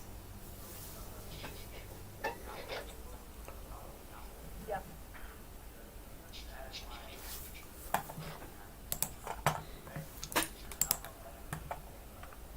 Okay, so the way to think about it, sorry, it's quite far away. So I had a choice in this example. I could choose a path with 2 edges, or I could choose a path with 3 edges. Okay? So I always choose a path with the fewest number of edges. So in this case, I would never pick a path of length 3, because there's a path of length 2 to choose. Yeah? Yeah, thank you for asking the question. I'm sure other people are thinking the same thing.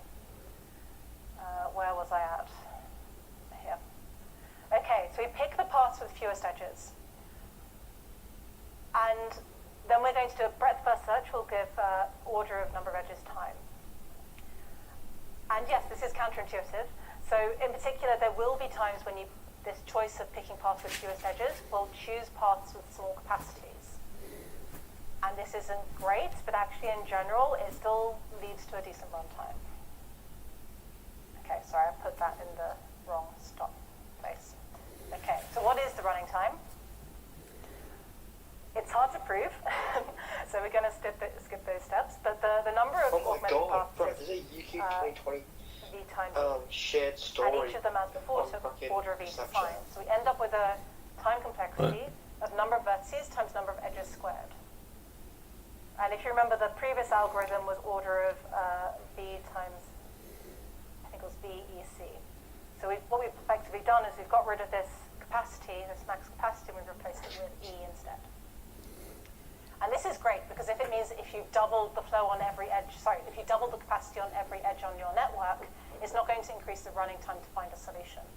And we kind of expect that, right? It's just, if you could just reduce all of the capacities by some factor, you wouldn't expect that to influence your runtime. Okay. Well, because Edmonds-Karp is just one particular way of applying Ford-Fulkerson, we do still have the same upper bound from there. So we have 2 upper bounds on our running time that we can use. We can use this VE squared running time upper bound, and we can use this E times the flow upper bound. And in some cases, one of them will give you a smaller number than the other. So if we had a flow network with an absolutely massive flow, so if F were really, really, really, really big, then you probably want to use this as your upper bound. But if you had a flow network with loads and loads of vertices and edges, but really small flows, maybe you've got millions of vertices, but your flow is only 10, it's probably better to work with this upper bound. So when you want to prove running times for these algorithms, you can use either of these and just test them both out, see which one's better for your particular problem. Okay. And there are faster algorithms in existence. It's beyond the scope of the course, so please do not use these in your assessments. And please don't feel like you need to learn about this, but if you're interested, they do exist. So Dinick's algorithm is order v squared e, so you should remember this one gave ve squared, and in general, e is going to be bigger than v. So changing an e in here to a v actually gives a good increase in runtime. And there's other ones that give something that's only in v. Again, you normally have fewer vertices than edges, so getting something just in terms of v is good.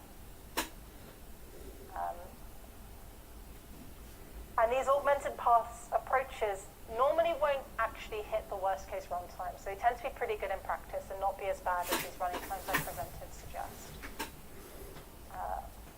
And just in case you think this is all old news, I mean, the Ford-Fulkerson algorithm was invented in the 1950s. People are still working on this stuff, and they are still coming up with improvements. So just last year, a new algorithm that improves on everything else was invented. Okay. So, managed to finish. In the next lecture, we'll go through a whole load of examples, so you'll have a better idea of how to put these things into practice. If anyone has any questions about the material in the lecture, please feel free to come up and ask me about them. Also, there's a consultation on Fridays online where you can ask me questions about the lectures. I cannot give you hints about the assessments, I'm afraid, so please don't ask. Thank you.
Okay, thanks for coming, everyone. I'm sure you're looking forward to your break next week. So today we're going to wrap up the last of our lectures on flow networks.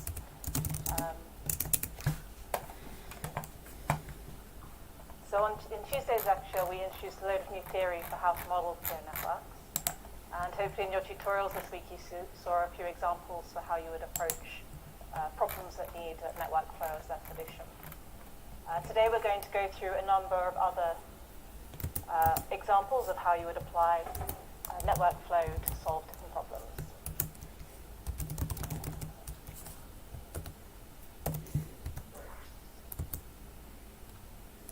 Whereas the last lecture was mostly theory, this one's going to be mostly practical examples. We'll have a tiny bit of extra, maybe new theory in these two sections for you, which will extend it will show how network flow can be used to model certain problems where it doesn't immediately seem applicable. But first of all, what we're going to do is look at how the simple version of network flow that we introduced on Tuesday can actually be used to model more complicated network flow problems. So let's come back to that.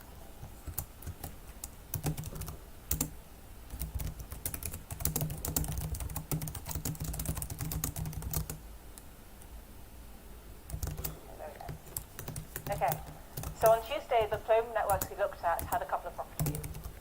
So in particular, they only had one source vertex and one sink vertex. So all of the flow started at exactly one point and it ended in exactly one point.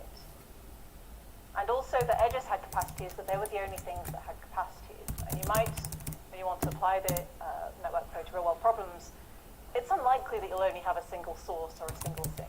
And it's unlikely that edges are the only capacities that you would have to consider.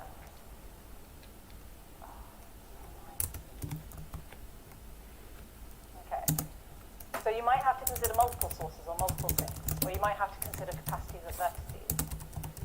So an example of a problem that maybe considers both of these things is, imagine you're Australia Post, and there are a load of companies that produce products that people buy online, and you want to deliver these products to their houses. Or maybe some of these companies are based in Melbourne, so as Australia Post, you pick up the products from these warehouses and you take them to your sorting centre in Melbourne. And then in Melbourne, you look through all of these packages and you see what's the final destination. Maybe some of them go to Brisbane, and you send them to your sorting centre in Brisbane. Maybe some of them go to Sydney. And then when they arrive at these subsequent sorting centres, they then get distributed to a local post offices, and then from there they go to people's houses. So as Australia Post, you have two things to worry about. For each of these journeys, you're putting the parcels in a van, and that van has a fixed capacity, so your edges have capacity. But when they end up in sorting centres, those sorting centres can also only handle a certain number of packages per day. So these things also have capacity. So this is a problem where you have to consider multiple sources, all of these different companies, multiple sinks, all of these different houses, and also capacities at vertices, so capacities at your sorting centres. Okay. How do we adapt the model we introduced last lecture to deal with these more complicated problems? Okay. Well, let's look at multiple sources and multiple sinks first. And the trick is to realize that all of these source vertices could actually take their input from a single source vertex, which we'll call a super source. And similarly, all of the sink vertices can be connected to a super sink. Okay, so imagine these are all your source vertices, and these are all your sink vertices. What we're going to do is we're going to connect it to a single source and a single sink. And these edges between our single source and single source to all of the original source vertices will have infinite capacity. And this means that our new source isn't actually introducing any extra constraint to the problem, other than saying that everything's going to come from here originally. So we can send as much flow as we want to source 1, and then source 1 will obey exactly the same constraints it had in the original problem. And similarly, we do the same thing with our super sink vertex T. So we introduce edges from all the sinks going to T, and we put infinite capacity on all of these, so they don't actually constrain the flow, they just make sure that everything terminates in the same vertex. Okay, so that was quite a maybe straightforward trick to go from multiple sources to single source and multiple sinks to single sink. So what's the trick for modeling vertex capacities? If you had a vertex with capacity, how would you model it?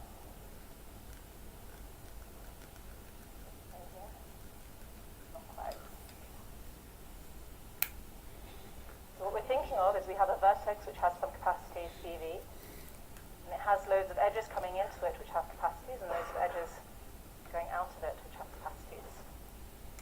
And we have to make sure that the total flow that goes in doesn't exceed the capacity of the vertex, and the total flow that goes out doesn't exceed this capacity either.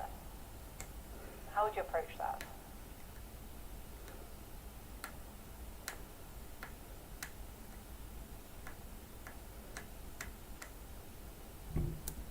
Let's go back to our post office distribution network idea from before. Imagine this is our sorting office. It's going to take in a load of parcels for vans and allow a load of parcels for vans to go out. You can think of this as the entrance to our sorting office, and this is the exit. So all of our parcels are going to go in here, and they're all going to come out here. Well, then the way we can model the capacity of this warehouse is to put a vertex at its entrance, put a vertex at its exit, and then say there's only a certain amount of flow allowed through the warehouse. Okay. And this is how we will always approach these sorts of this issue. So whenever you have a vertex with a fixed capacity, we're going to split it into two vertices, one in and one out. And the in vertex will take all of the incoming edges from the original model, and the out vertex will start all of the out edges from the original model. Okay? And then we're going to connect the in vertex to the out vertex by a forwards edge,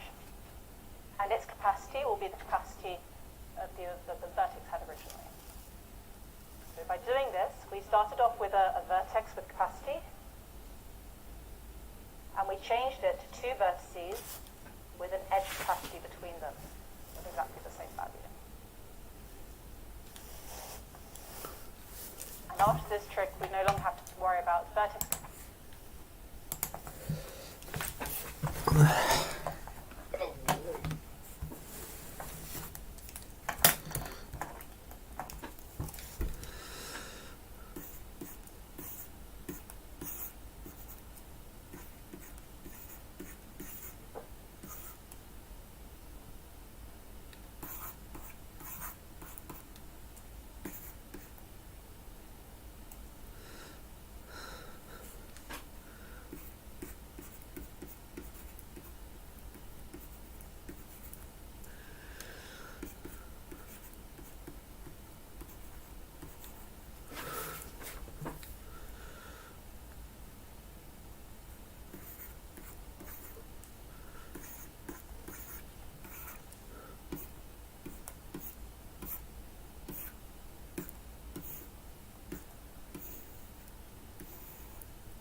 Bro, I can't think of anything.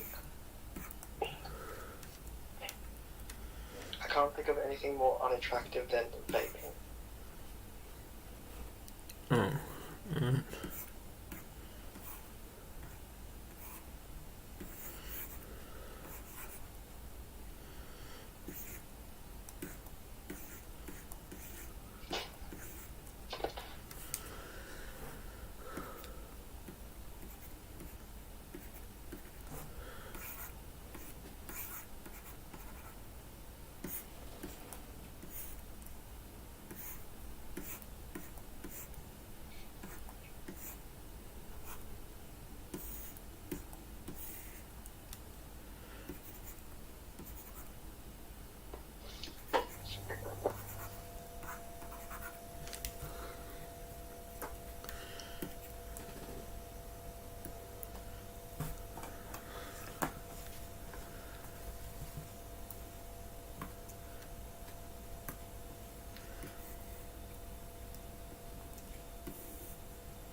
Eric, bro, stop being a bitch.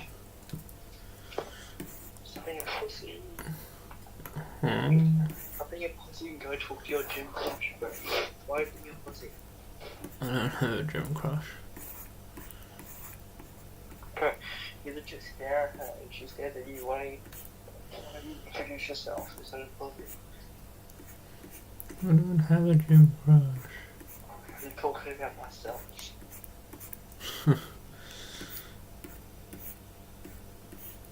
I actually have a gym crush now. Who would have thought? If you got out.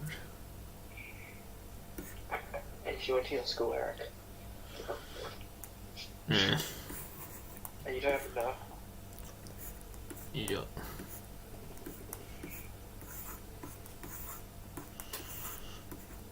You're the worst name in the world. What? You're just a shit name.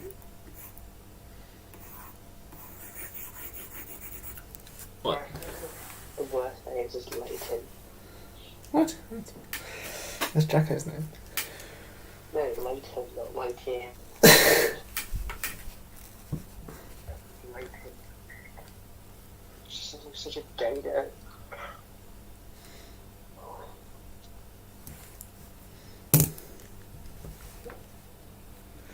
Wait, do you know Ocean Quark? No. I think you're right, actually.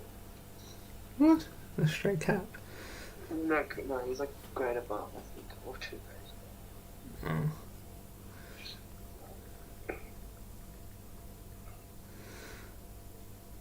Oh, I'm getting lean graphics, feel my muscle.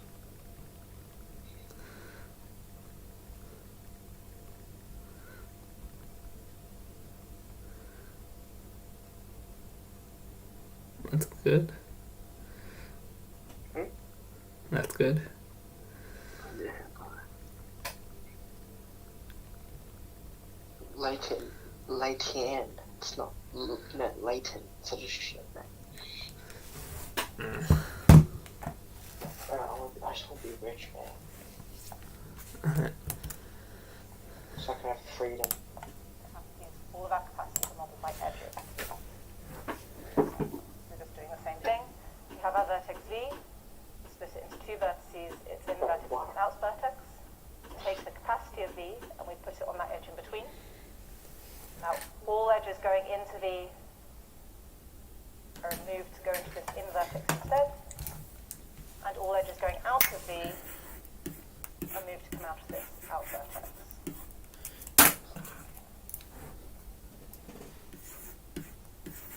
Okay, so that's how we can handle multiple sources, multiple sinks, and vertex capacities. Let's go on to some actual problems. Imagine you're a movie rental agency, and you have K movies in stock, so K different movies that you can watch. Surely. And for each movie, you've got MI And copies. you guys called Leighton? I haven't met any. You might have multiple copies of the same movie. You have N customers, and they all have some movies that they'd like to see and some movies that they're not interested in seeing at all. So they all specify which of the K available movies they're actually interested in seeing. But there's another constraint that no customer can rent out more than 5 movies at a time. So there's a limit to how many you can send to each customer. Your task is to design an algorithm that's going to run in polynomial time in N and K, so polynomial is 2 things, and which will dispatch the largest possible number of movies. I'm going to give you a couple of minutes to sit there and think how you would turn this into a network flow problem. If anyone has any ideas, you're welcome to shout them out.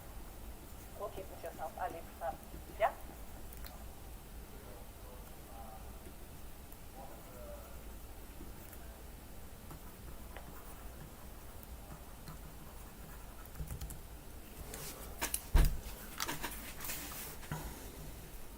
Yes? You're going to do the whole thing? Okay.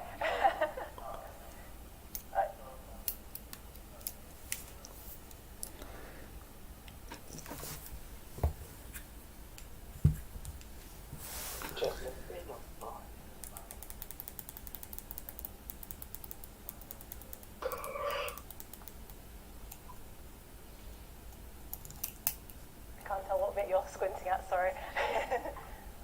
You're definitely along the right lines there. I think everything you said so far is correct.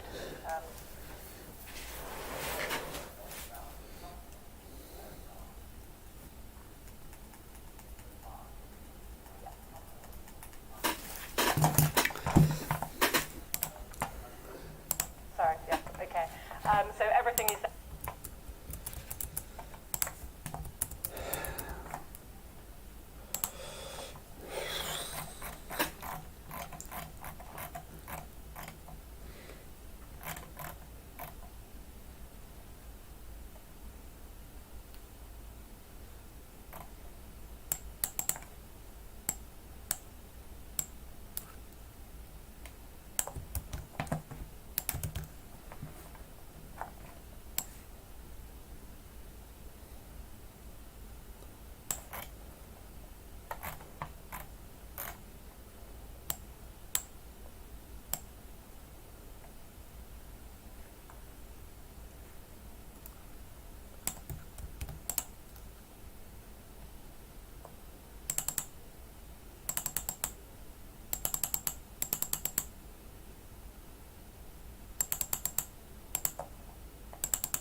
Disruption. Yeah. Alright, I'll be back. Need to fill up my water bottle.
You know what? I would have doxed Redeemer last year, so I graduated last year, Redeemer. I would have doxed Redeemer if I graduated last year, Redeemer. Nice. You reckon? I'm watching UFC right now. I'm like, shit, like, Do they have like smaller fights before the big fight? yeah.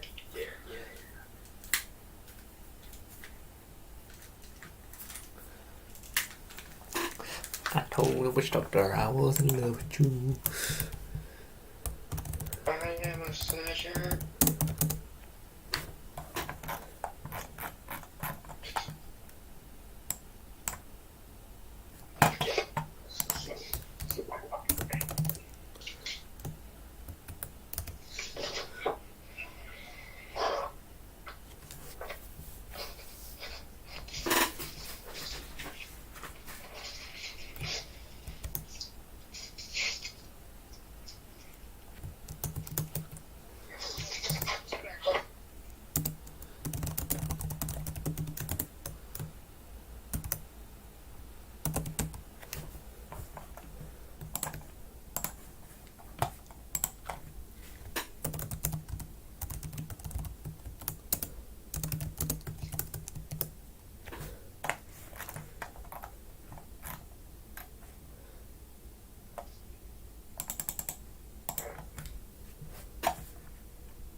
jokes. I'm not gonna stay up till 5. Alright.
Maximum flow in the graph. Where F is the maximum flow in the graph.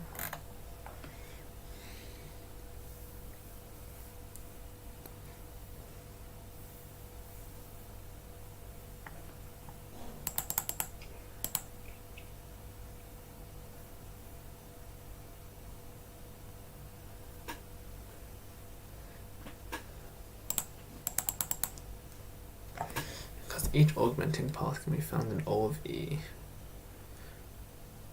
So O of E, which increases the flow.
Jim, I want to look at Jim's yellow though. What? I don't want to look at really Jim's yellow. Because? Jim's like her personality. Because? You know what I mean? How do you know if Jim's her personality or not if you haven't talked to her? Sure. I just talked to him then.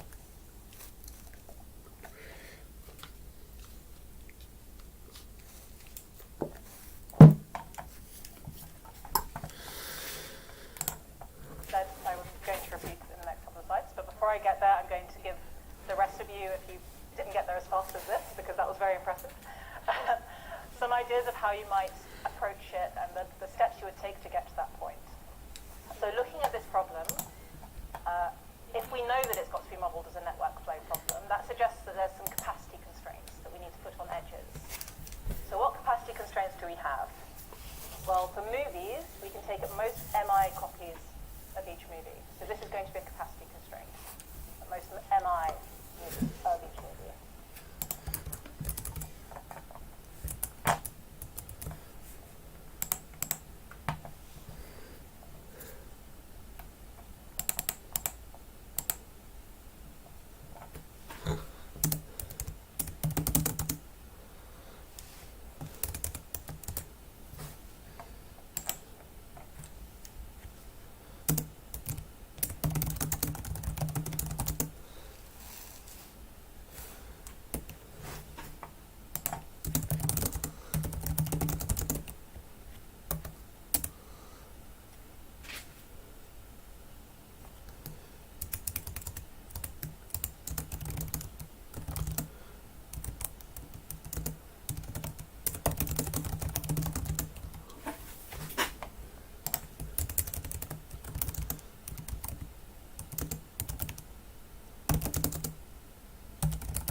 have max flow at most 1.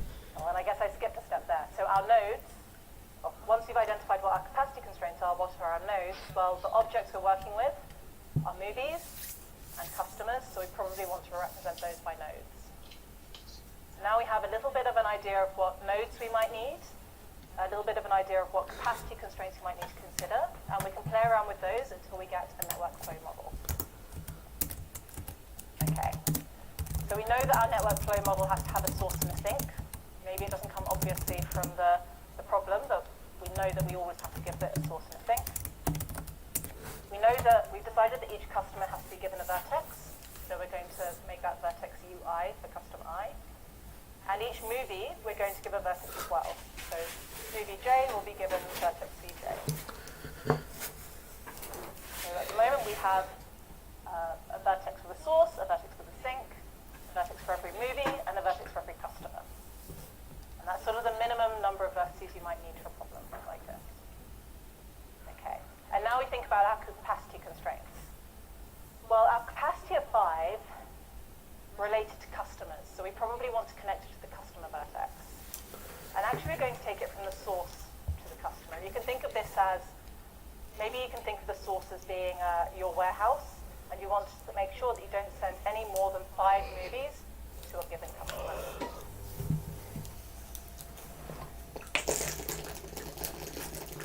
Similarly, for each movie, there's a capacity.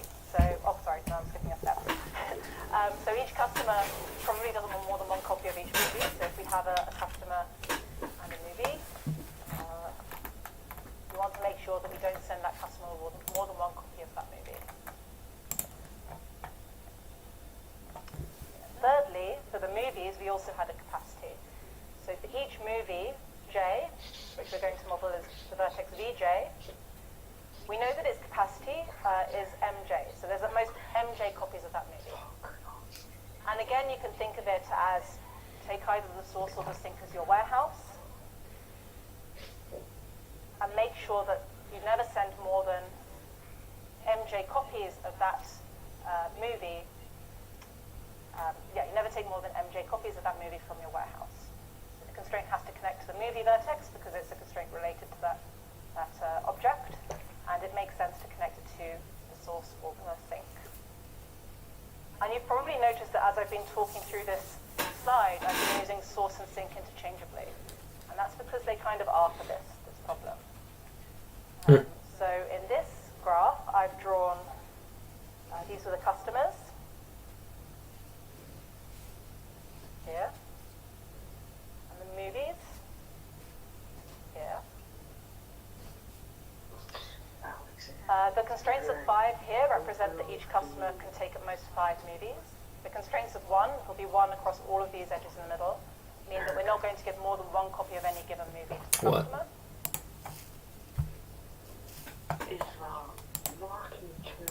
These constraints over here say that how many copies of each movie we have in our warehouse. And if you wanted to, you could have drawn this as the exact opposite, left to right, or I guess this easiest thing I can do is change that to the sink and that to the source, and you'll get exactly the same answer. Oh my god, her name rhymes with rice. Everything is sort of symmetric. Yeah. I don't even know how to pronounce it.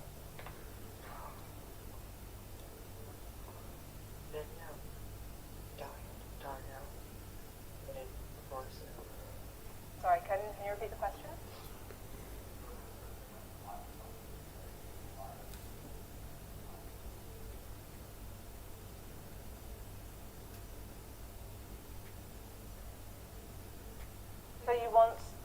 So you want to have a customer and a movie, and then just 1 copy of that movie is 1 node, or like if I've got 3 copies of that movie, do I have 1 node or 3 nodes? 3 nodes.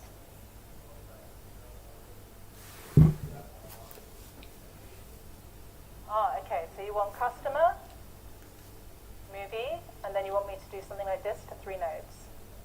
And then I guess you want me to put a flow of 1 on each of these edges to make sure that I don't... I think that will work. When we get through to the complexity later, you'll see that actually the more vertices you have, the slower your algorithm is going to run, right? So you are massively exploding the number of vertices vertices in your model. So I think what you're saying would work, but because it's going to have a huge number of vertices, it's not going to be very efficient. Yeah, okay. But great suggestion. I'm glad you're thinking outside the box. Yeah. Okay, so we have this model. It's got customers, it's got movies. One more thing I didn't mention. If a customer would like to watch a movie, then we put an edge in. So for example, U1 is interested in watching movie V1, but if a customer is not interested in watching a movie, then we don't put that edge in. So U1 is not interested in watching movie V2, so we haven't put that edge in. Okay. What don't you get? So what is a flow in this box? Three quarters of lecturers in any degree has like an accent not from Australia. What? Like, I swear it's lecturers. Over like 3/4 of them have like an accent from like another country. I don't know. Like all my lecturers, like basically all of them, apart from like, I'm just trying to think, apart from all of them have like some sort of accent. Like they're not from Australia. Like over half of them. I think mine's like barely over half, like 55%, 60. But why is that the case? I don't know.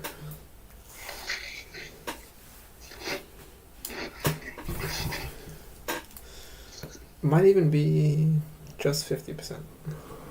Oh, I don't know.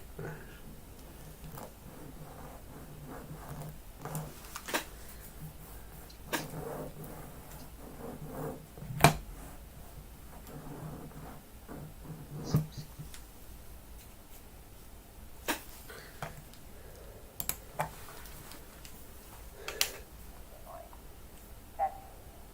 So each customer movie edge has a capacity 1, which corresponds to giving exactly one copy of that movie to that customer, if we pick it for our flow.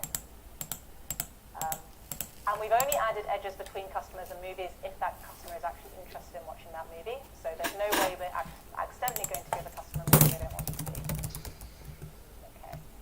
And by flow conservation, we know that the amount of flow sent along an edge from the source to a customer is equal to the amount of flow sent out. So we know that the number of, the number of movies that I'm going to send into a customer is going to equal the number of movies that it's matched to over here. And similarly, the number of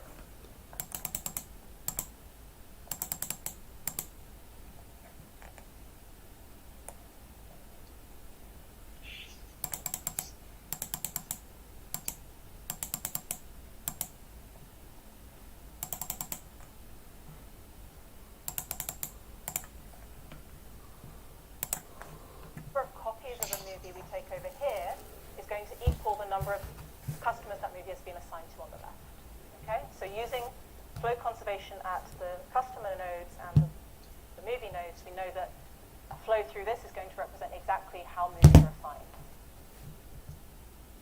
Okay. All of our constraints that we needed to consider before will be satisfied. So no customer is going to be given too many movies.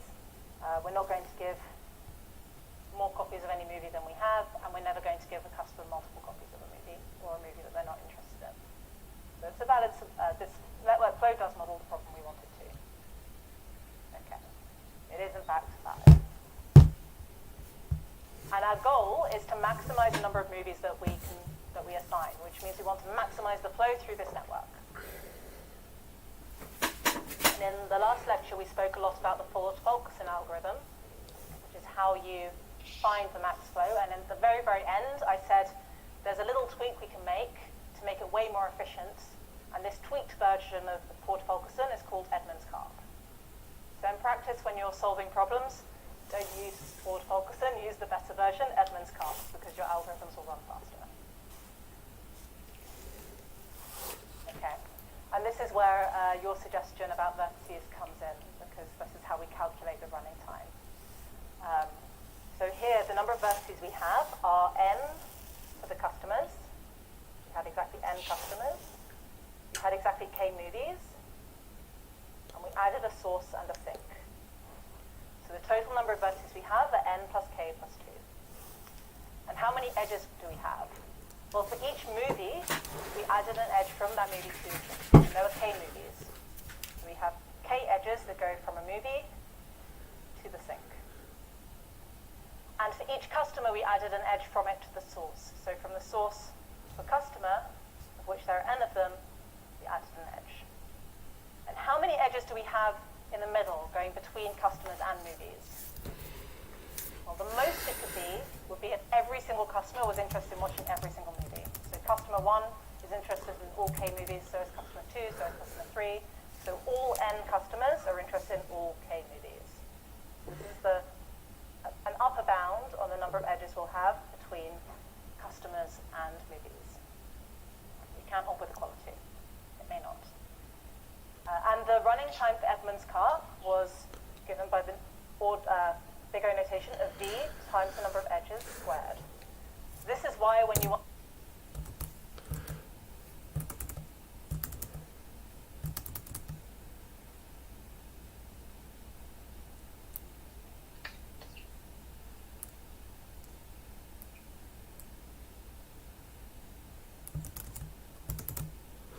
I think I get it. Oh frick, no, it's squared. What the frick? want to model something, you want to try and keep the number of vertices and the number of edges as small as possible, because if you let them blow out, then it's going to massively affect your running time.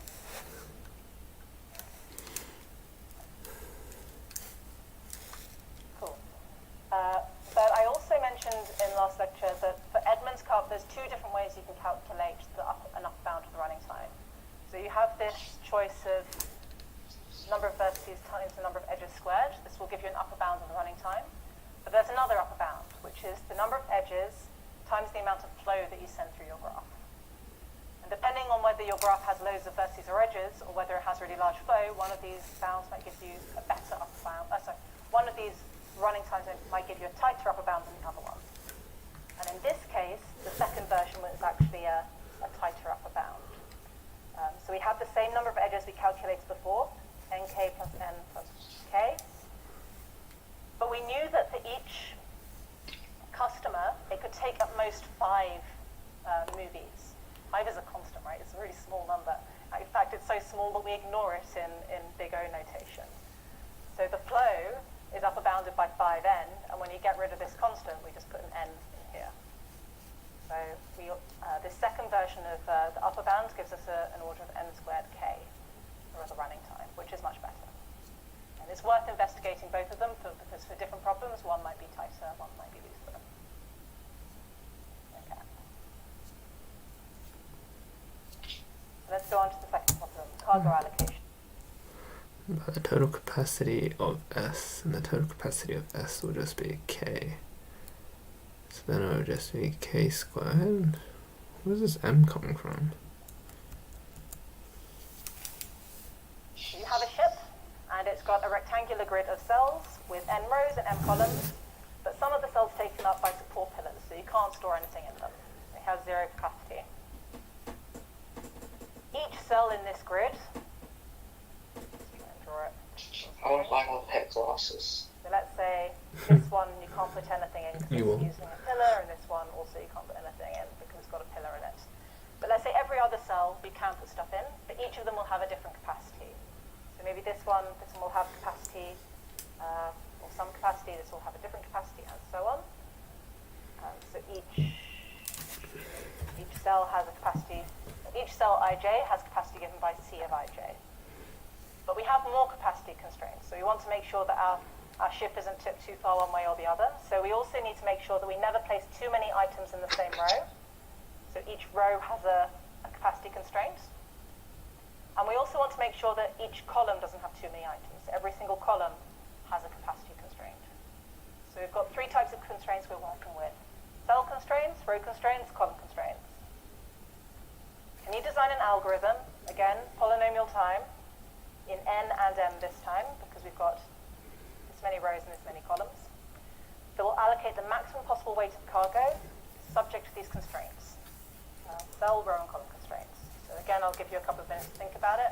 Maybe you won't need it. Maybe someone will shout out immediately like last time. But please take your time and think.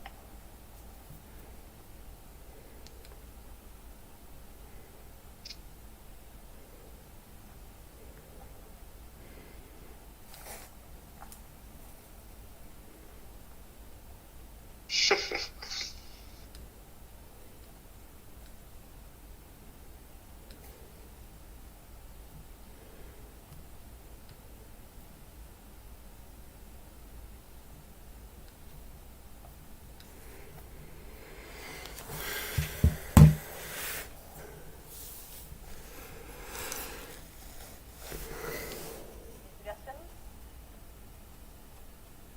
This one's a bit less intuitive than the last one because there's sort of two-dimensional. There's more going on.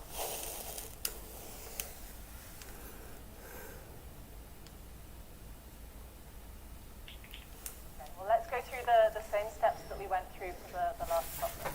First thing we want to identify are what are the capacity constraints we need to satisfy. Wait, the number of edges is m plus k plus 2k. And then the maximum flow is k, so it is k plus. What's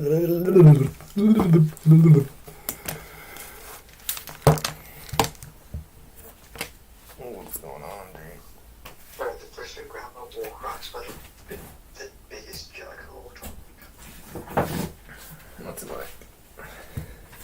Huh? What's it like? So it's like, not like they're all pro and they'll win, so like we had like traditional songs that go back to like 100-ish years. It's lovely his. Like we have like traditional songs. Like really like it's where like our mascots like Vikings, so it's like Viking shit, like pretty sick. Actually don't even know the lyrics. It was like the classic like shit, like like spell out my name. And the camera's like, fine, it goes like, go, 8, 7, 6, 5, 4, 3, 2, 1. So, yeah. Is that historical as well? Counting backwards, okay. Yeah, no, it is a bit like we're going.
it'd be impossible to get around grammar school because they're so shit.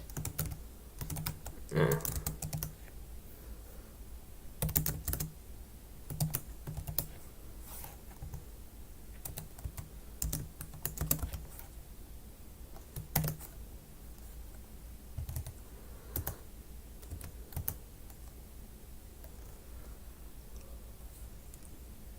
Number of vertices.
Maximal flow is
Huh? You see that guy that scored? From New Zealand. Yeah, you see that guy?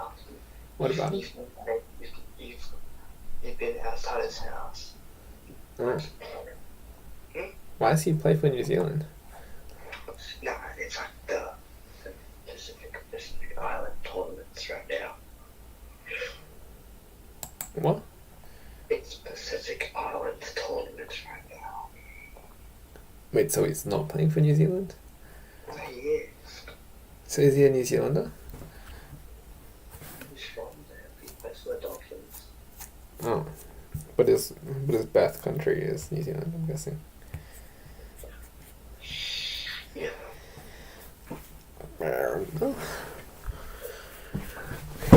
I didn't know Samoa had a haka as well. I didn't know Samoa had like a haka as well. They have like their own like battle dance and shit. Yeah. Didn't know that. Yeah, I saw it on my recommended.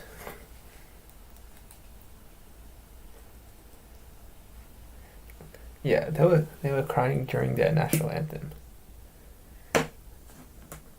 Oh.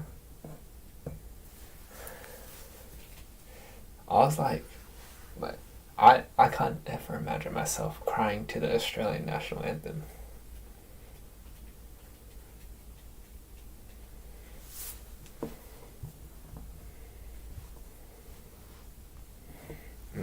Maybe.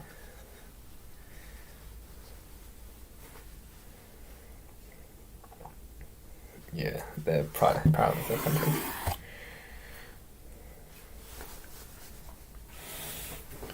Maybe I could cry to the Australian national anthem, but like, not anytime soon.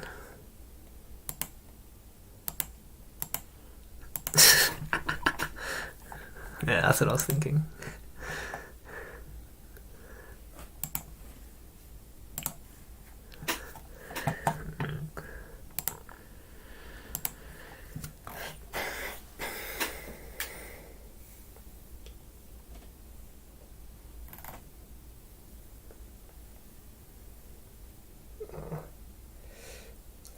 Fair enough. It's because you wanted to see Annabelle. Wait. Diane.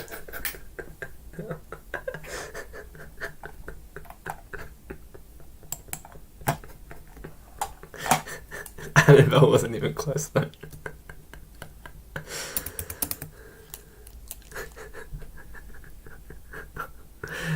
Oh well. Right. It's 3 a.m. Give me a break.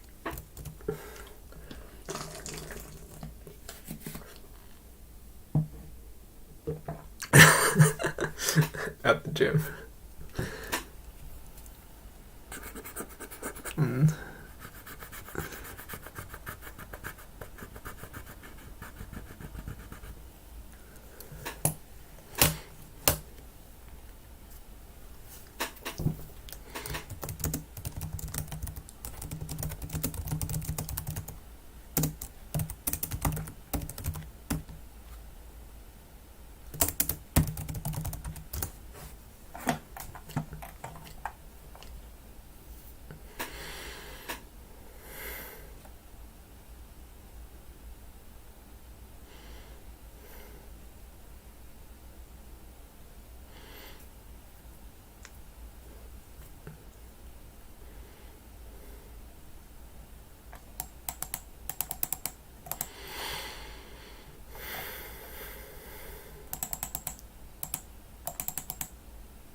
I don't know, minus 20k on pence. We will construct another flow network.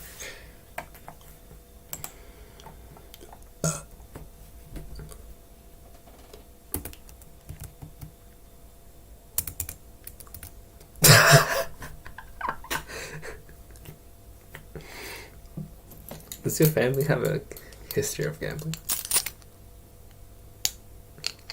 No. Same as my family.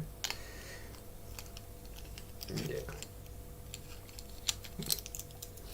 But we had to stop it because we lost a lot of land because of it, apparently.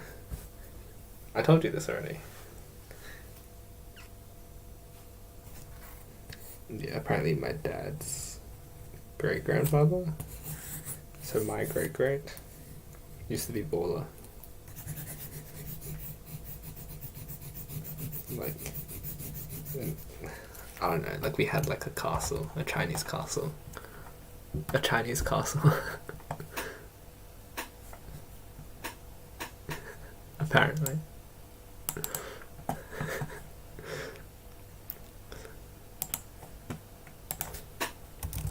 Lost it to gambling.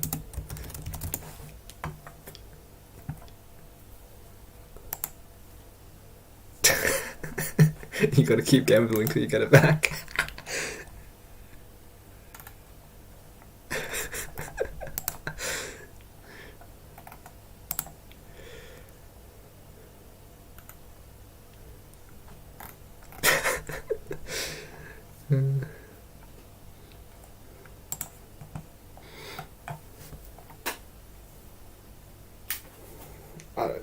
Maybe. But like, he said that my grandpa used to show him the very castle that they used to own.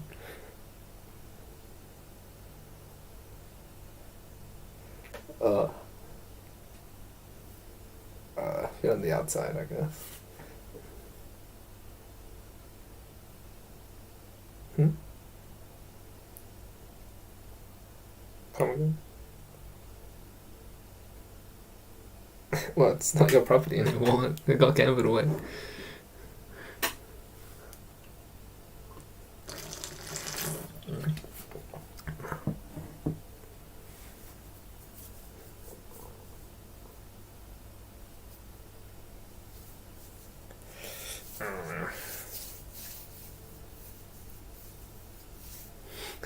Oh, no.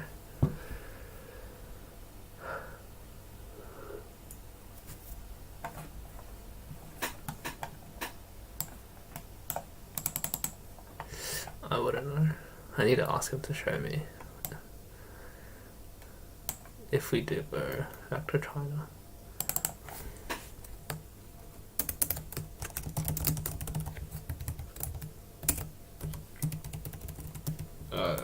I think they were pretty average. Like, just 2 teachers for parents.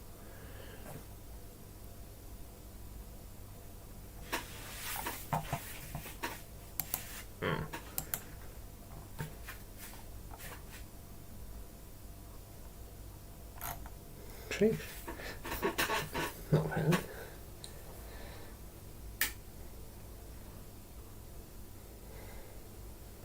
You've been in the castle? Or the big land, I guess.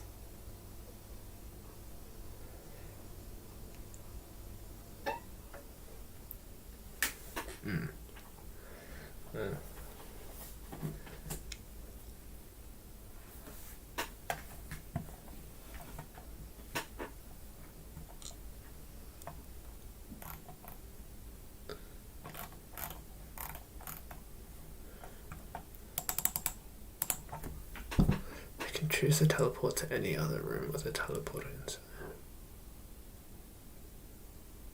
However, your boss needs to throw a gold coin into a wishing well every time an employee travels through, and only has... How do you model that in a flow network?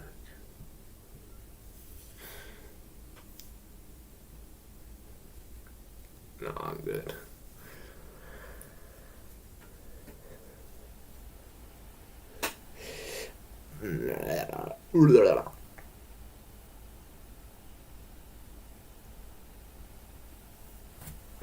you actually.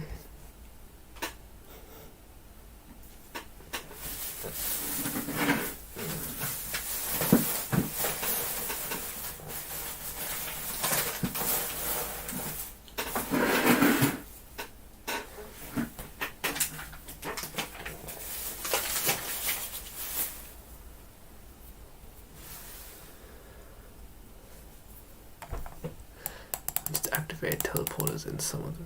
If an employee enters the room with a teleporter, they can.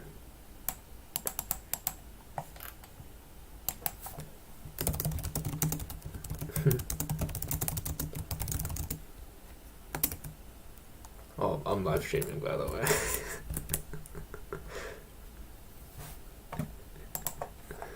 Yeah, no one is. If Daniela finds the.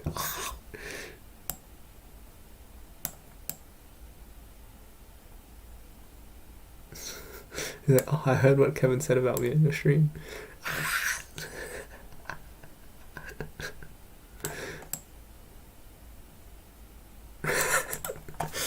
Good ending.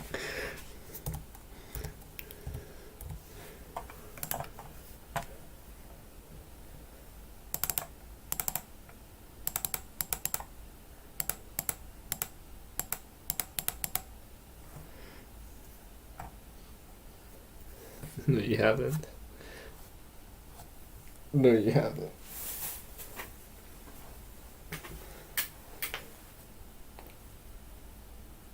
That's like, that's crazy. If you did.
Is he not going to be at a concert?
How do we know the direction?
So let's say we have an augmented path.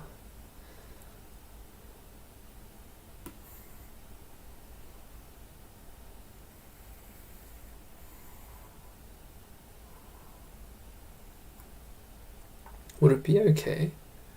Like, how do we know that this door here won't be?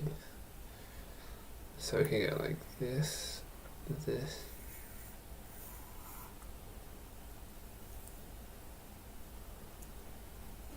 And it's going to tell you that the maximum floor was 2. But in fact,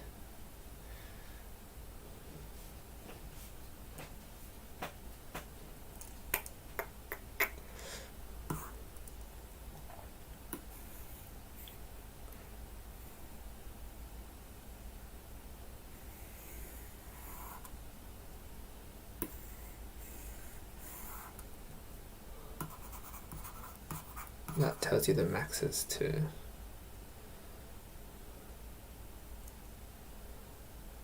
But it would try again. Can we get a solution?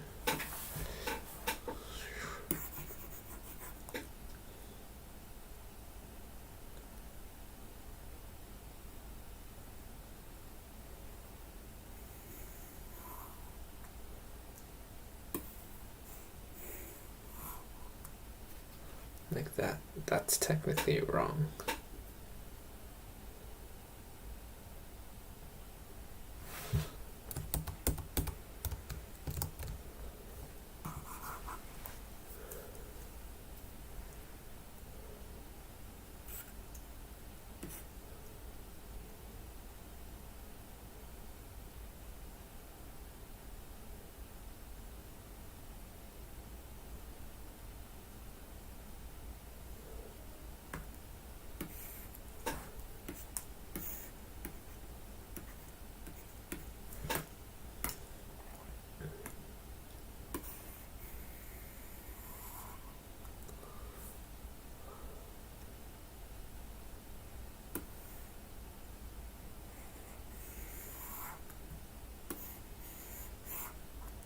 That's what we want. Can we make another solution?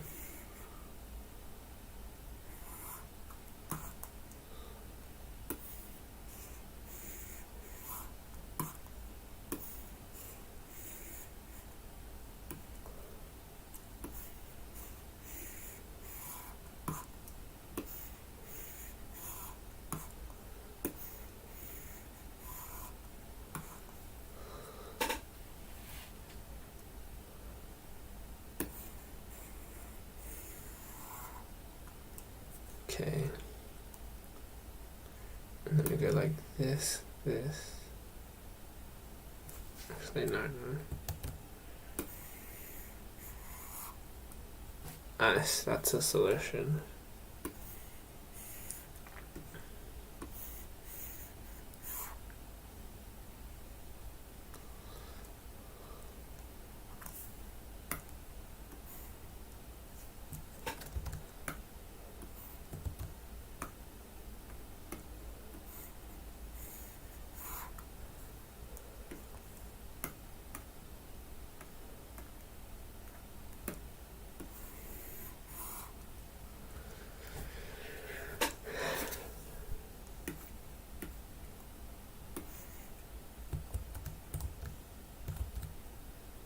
Wait, that's the correct solution.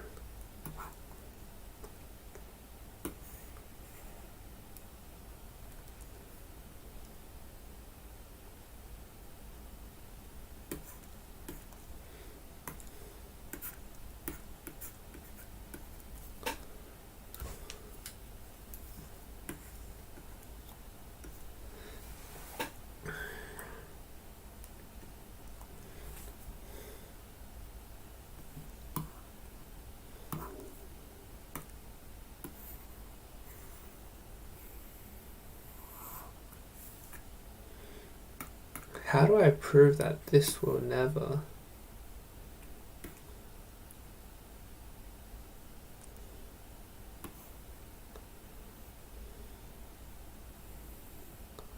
I don't know actually that I can prove it.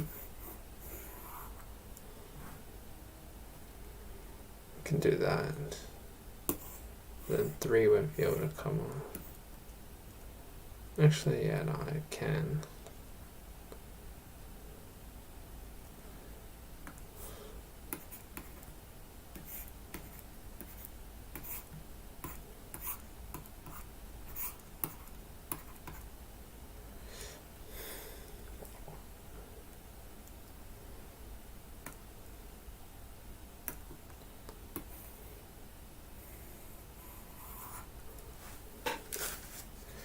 Okay, we found a solution that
to any other room is teleported inside. Every time an employee travels through a teleporter.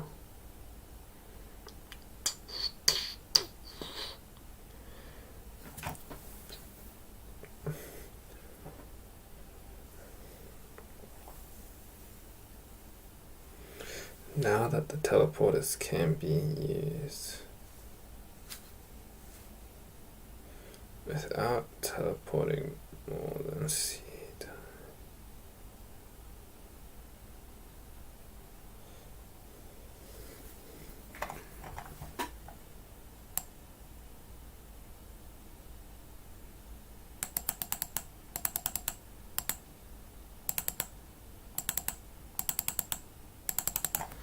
Capacity of seed.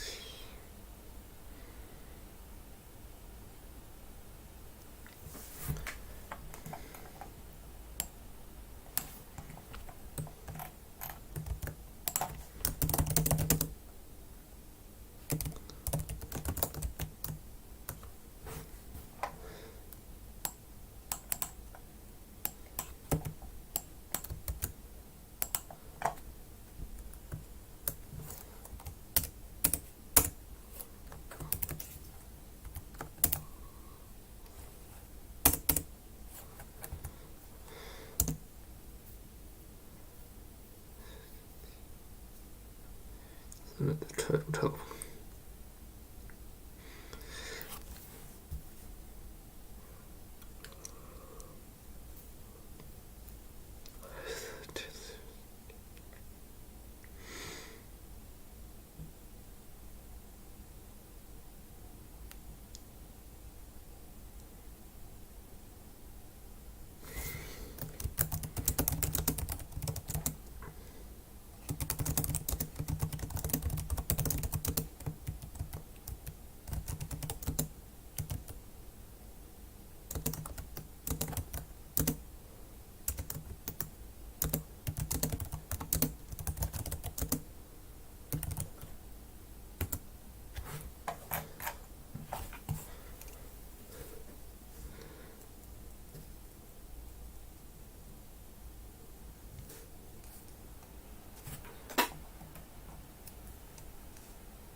Create an auxiliary vertex.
Every time and only.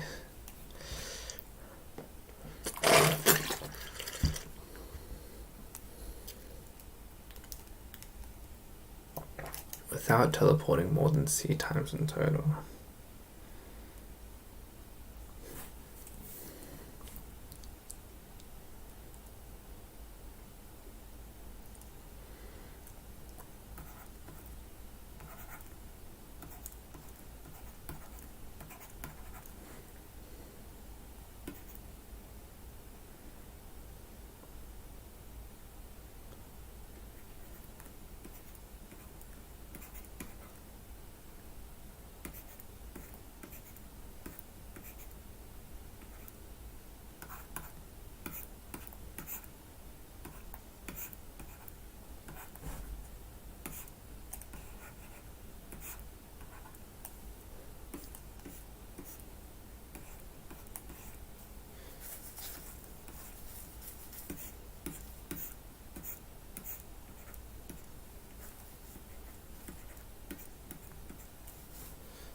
Can I just do that?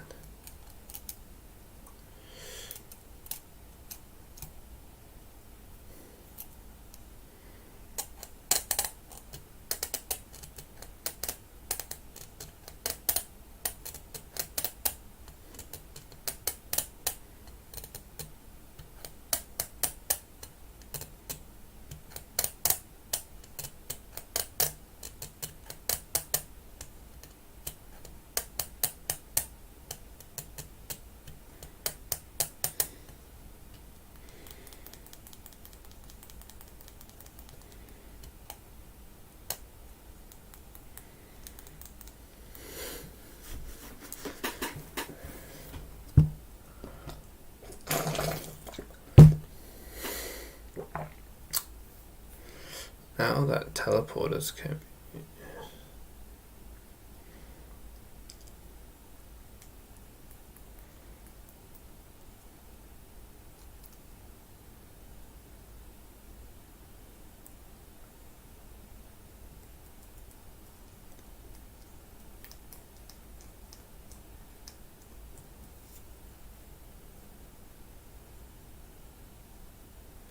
Now that teleporters...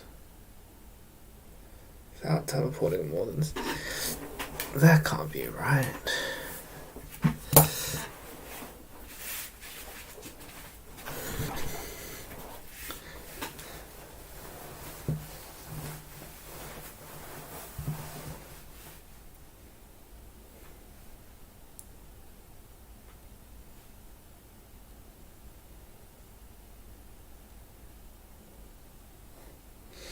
Yeah, that's not how you solve it. Definitely not.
So we could go like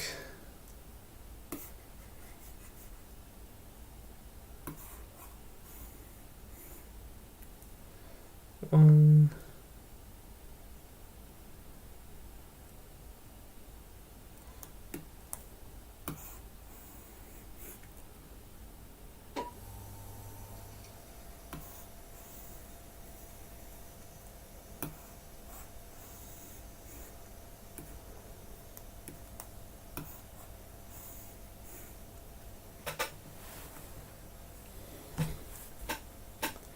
That uses 2 teleports.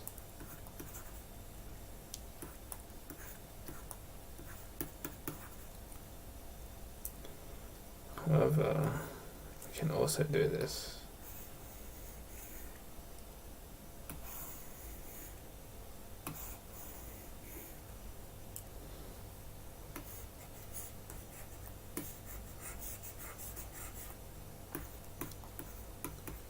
This equals 1.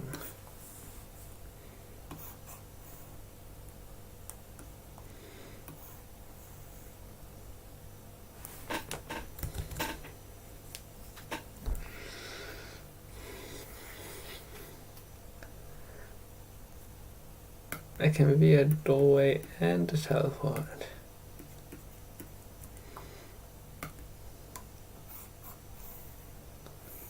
On to oh frick. Yeah, it's out of the way.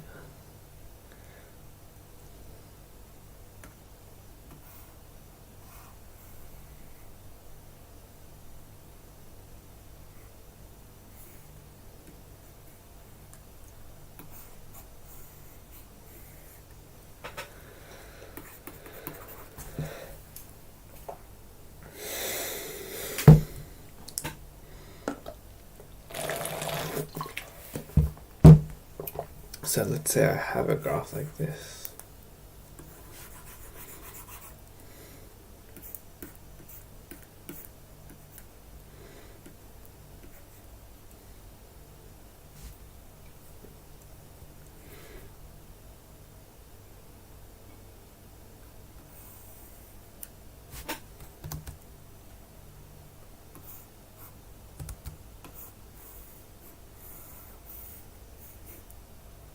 Can even do that. That's 1, 2, 3.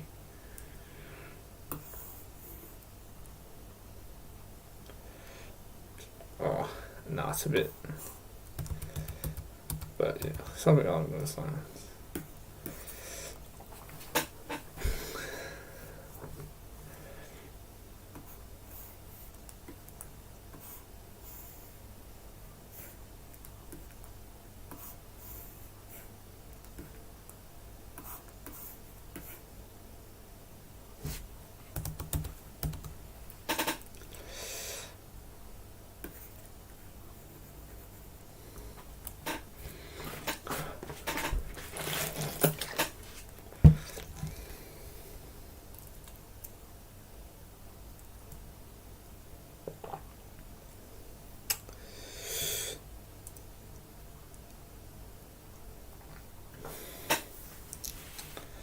So let's say the capacity of this is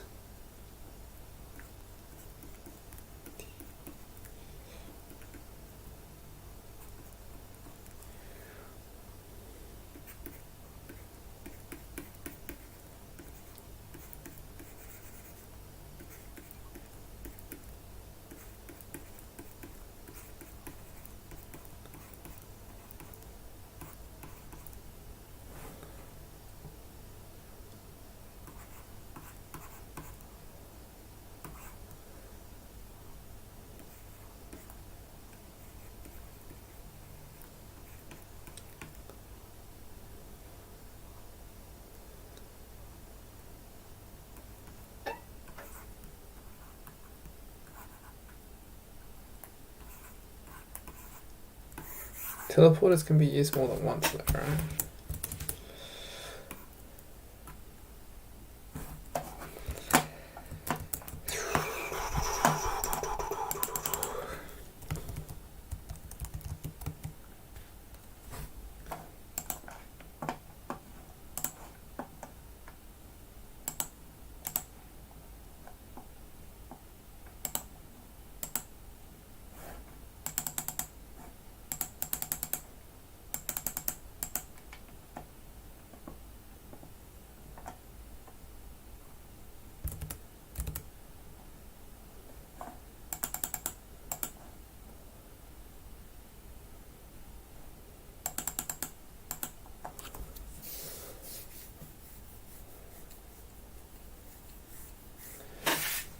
But could we say that an employee would only teleport once? Because if they teleported twice, they would have just done that in one teleportation.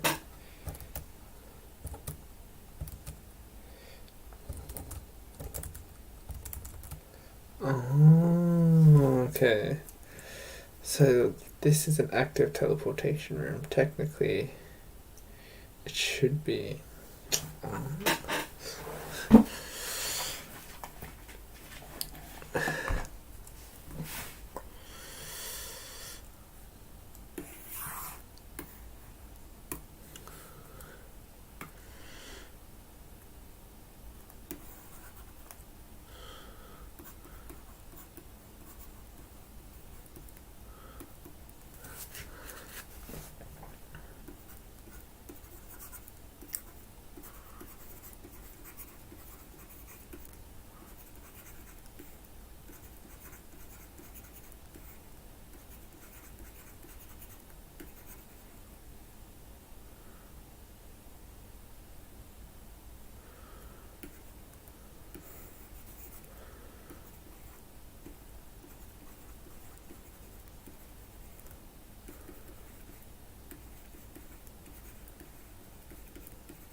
Room is teleportable, then it.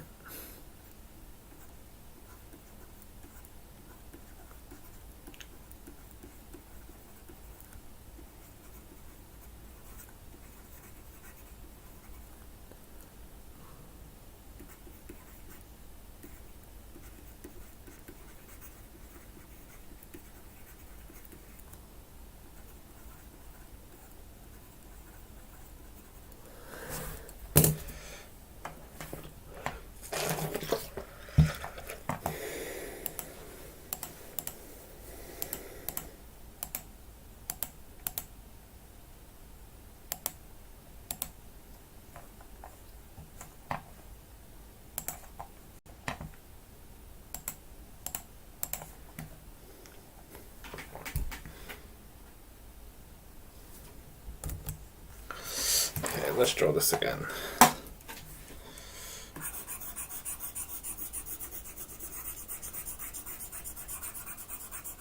Probably didn't need to rub out everything, whatever.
Okay.